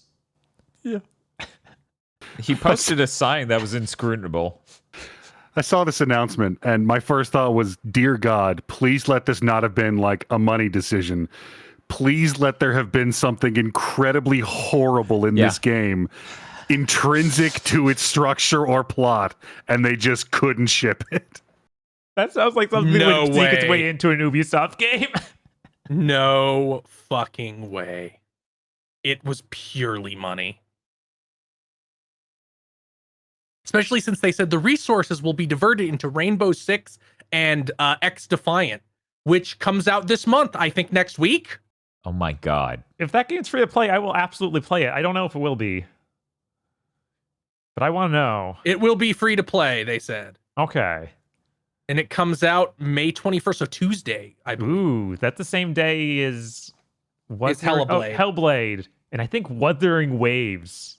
Wuthering. Wuthering. It's Oh, Wuthering. Wuthering Waves is one of those Genshin shit, isn't it? Yes, a different Chinese company making it. Yeah, it's like Genshin was really successful. We all have to die on this hill because we don't understand that the American market can't support all these games. Also, we're going to focus more on combat. So do you think the Division Heartlands had a faction you fought called the Blacks, and they got really far in development before they realized like that just sounded like a race war? They're like, No, Dan, I believe the Division Heartland literally had you fight a faction of nothing but black people. well, that was just coincidence. The random number generator didn't work. You were supposed to randomly select your race at the beginning of the battle. Oh no! It just ended up always landing that way. They promise. Yeah, that wasn't an intentional design decision. They promise. My money was on some straight up Q shit. Like some quality assurance tester was like, "Hey, I've been playing this game for 3 hours today, and I've just been shooting teachers. Is this intentional?" God! The only game. Who is it going to accidentally radicalize you into the worst person everyone around you knows? It is going to intentionally do this. It then has a notification of how those teachers are just actors after you've killed 37 of them. Wait, so it's okay to kill actors? Yes. Oh, okay. Okay. For people who don't remember, we should probably explain what this game was. Or that they shipped that mobile game that one time that literally was like, you have to take down an organization with a weirdly Black Lives Matter coded thing. They're the problem with the world. So anyway, shoot all them to death. And Yeah, it was like you whoa, have whoa, to whoa, recruit whoa, whoa. criminals because you can't win this fight by playing by the rules. Commit the war crimes. Anyways, Bob, what is the Division Heartland? It was going to be a roguelike in the Division universe that was also multiplayer online massively. Hobby grade. It was just it was literally a pile of buzzwords shoved into a genre that they made. I heard from people that as we got closer to it being canceled, it was pivoting and be like, we'll call ourselves an extraction shooter. Oh yeah? All right. Yeah. That make I remember the earliest one being it's PvPvE. Mm-hmm. Yeah, that sounds extraction shootery.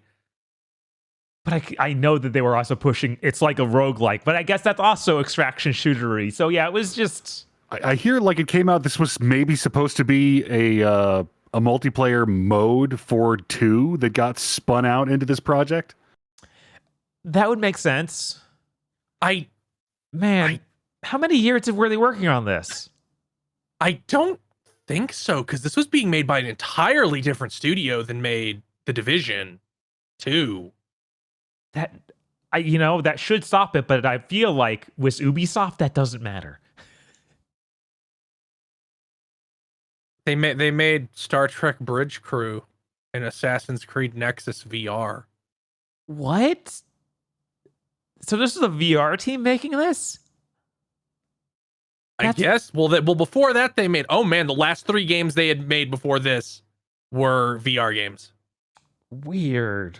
I guess if they saw no money in that and wanted to pivot into this. Oh man, the studio's getting shut down, isn't it? That's yes. I mean, every Ubisoft studio is going to be shut down within the next 2 years because that comes to going out of fucking business. Yeah. They're going to announce that Assassin's Creed Shadows didn't make $2 billion in 2 months, and all the stock, like every single investor, will sell. Yeah. And Phoenix Labs, who made Dauntless, is that the fake Ubisoft bad TeamSpeak Monster Hunter bullshit game? I can't remember. Where's the Wikipedia page? Let me look at what Dauntless is. An atmospheric horror made by Ubisoft. Oh, I saw a picture of this. Yeah. It looked familiar. I can't figure out what. Yeah, it's one of those. It looks like it's one of those Monster Hunter things. So, Yep. Yeah. Anyway, they laid off over 100 people and canceled all projects. Oh. They said their focus is now purely on Dauntless and Fae Farms, their other game they released within the past couple years. So it sounds like they're just in like, we're going to support these games for a little while and then shut down. Yeah. When it's like every single thing is canceled. All of it. Wow. They were formed in 2014 and they released Dauntless in 2019 in Fae Farm last year. Okay. Weird. Yeah, I assume they got too large during the COVID buff. Yeah. Overinvested. Oh boy. Oh, that is dead. They got acquired. And then it opened 2 new offices, but then regained its independence in 2023. But then they did small layoffs, but then the studio head left. Then they did more layoffs in December of last year, and now it sounds like it's just gonna die. Now it sounds like it's just over. Good Lord. Yeah. There we go. Dauntless. The reason I knew about it was because they did that Epic marketing deal.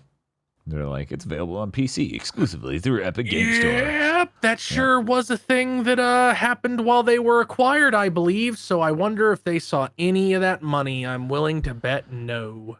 Sure would be neat if they did. I would like that very much, please. Well, that's it. I'm going to tell our special co-host to leave. Oh, he faded away. That's good. I sure hope we.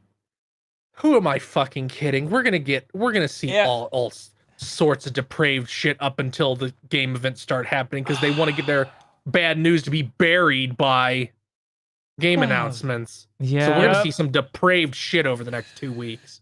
Yeah. Just imagine how different this podcast would be if we just talked about games we played. We played Crow Country. It was cool. Well, luckily, the entire gaming industry is going to collapse over the next year, so we can just be a podcast that talks about retro games every 2 hours every week, and then go to bed early. Ooh, that's a neat trick. I went to bed early yesterday, but it was only 5:13 a.m. Oh my god. Pretty neat trick. Apparently, that Clap Hands VR game came out today. Oh, that golf game? Yeah, on the Quest. crazy. Anyway, that does it for news. As I pointed out earlier, next Friday, we're doing the Hellblade 2 versus Stellar Blade Death Stream featuring flop swap technology. God. And we might even be playing it on a Series S. No. Because I hear it's a really good bedroom console. Tomorrow we're playing Yick. We're going to stream it. Beware. All in one go. All of Yick. Normally when we stream all of a giant RPG, it's a good game. Uh-huh. We thought, what if it was a really bad giant JRPG? Yeah, we almost never do this. We might as well do one of the worst ones. There, that's me for the rest of this. Just gonna be that. I have a prediction. Okay. You're gonna come in next week and be like, yeah, Yick's story was kind of whatever. It was just there. But you will be venomously, hatefully, seethingly angry at every single mechanical thing about that game. The area design, the combat, the menus, everything. I hope you're right. Yeah, I hope that there's something even mildly okay, like the story. I doubt it, though. Hey, Chris, what are you up to?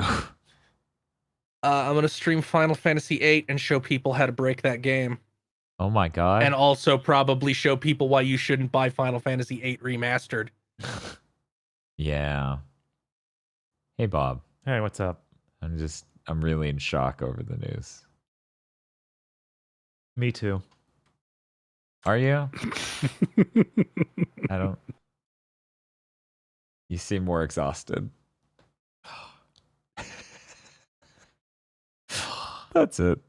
That's Big Thing to Mention, the podcast you all listen to. We're the only one. Goodbye.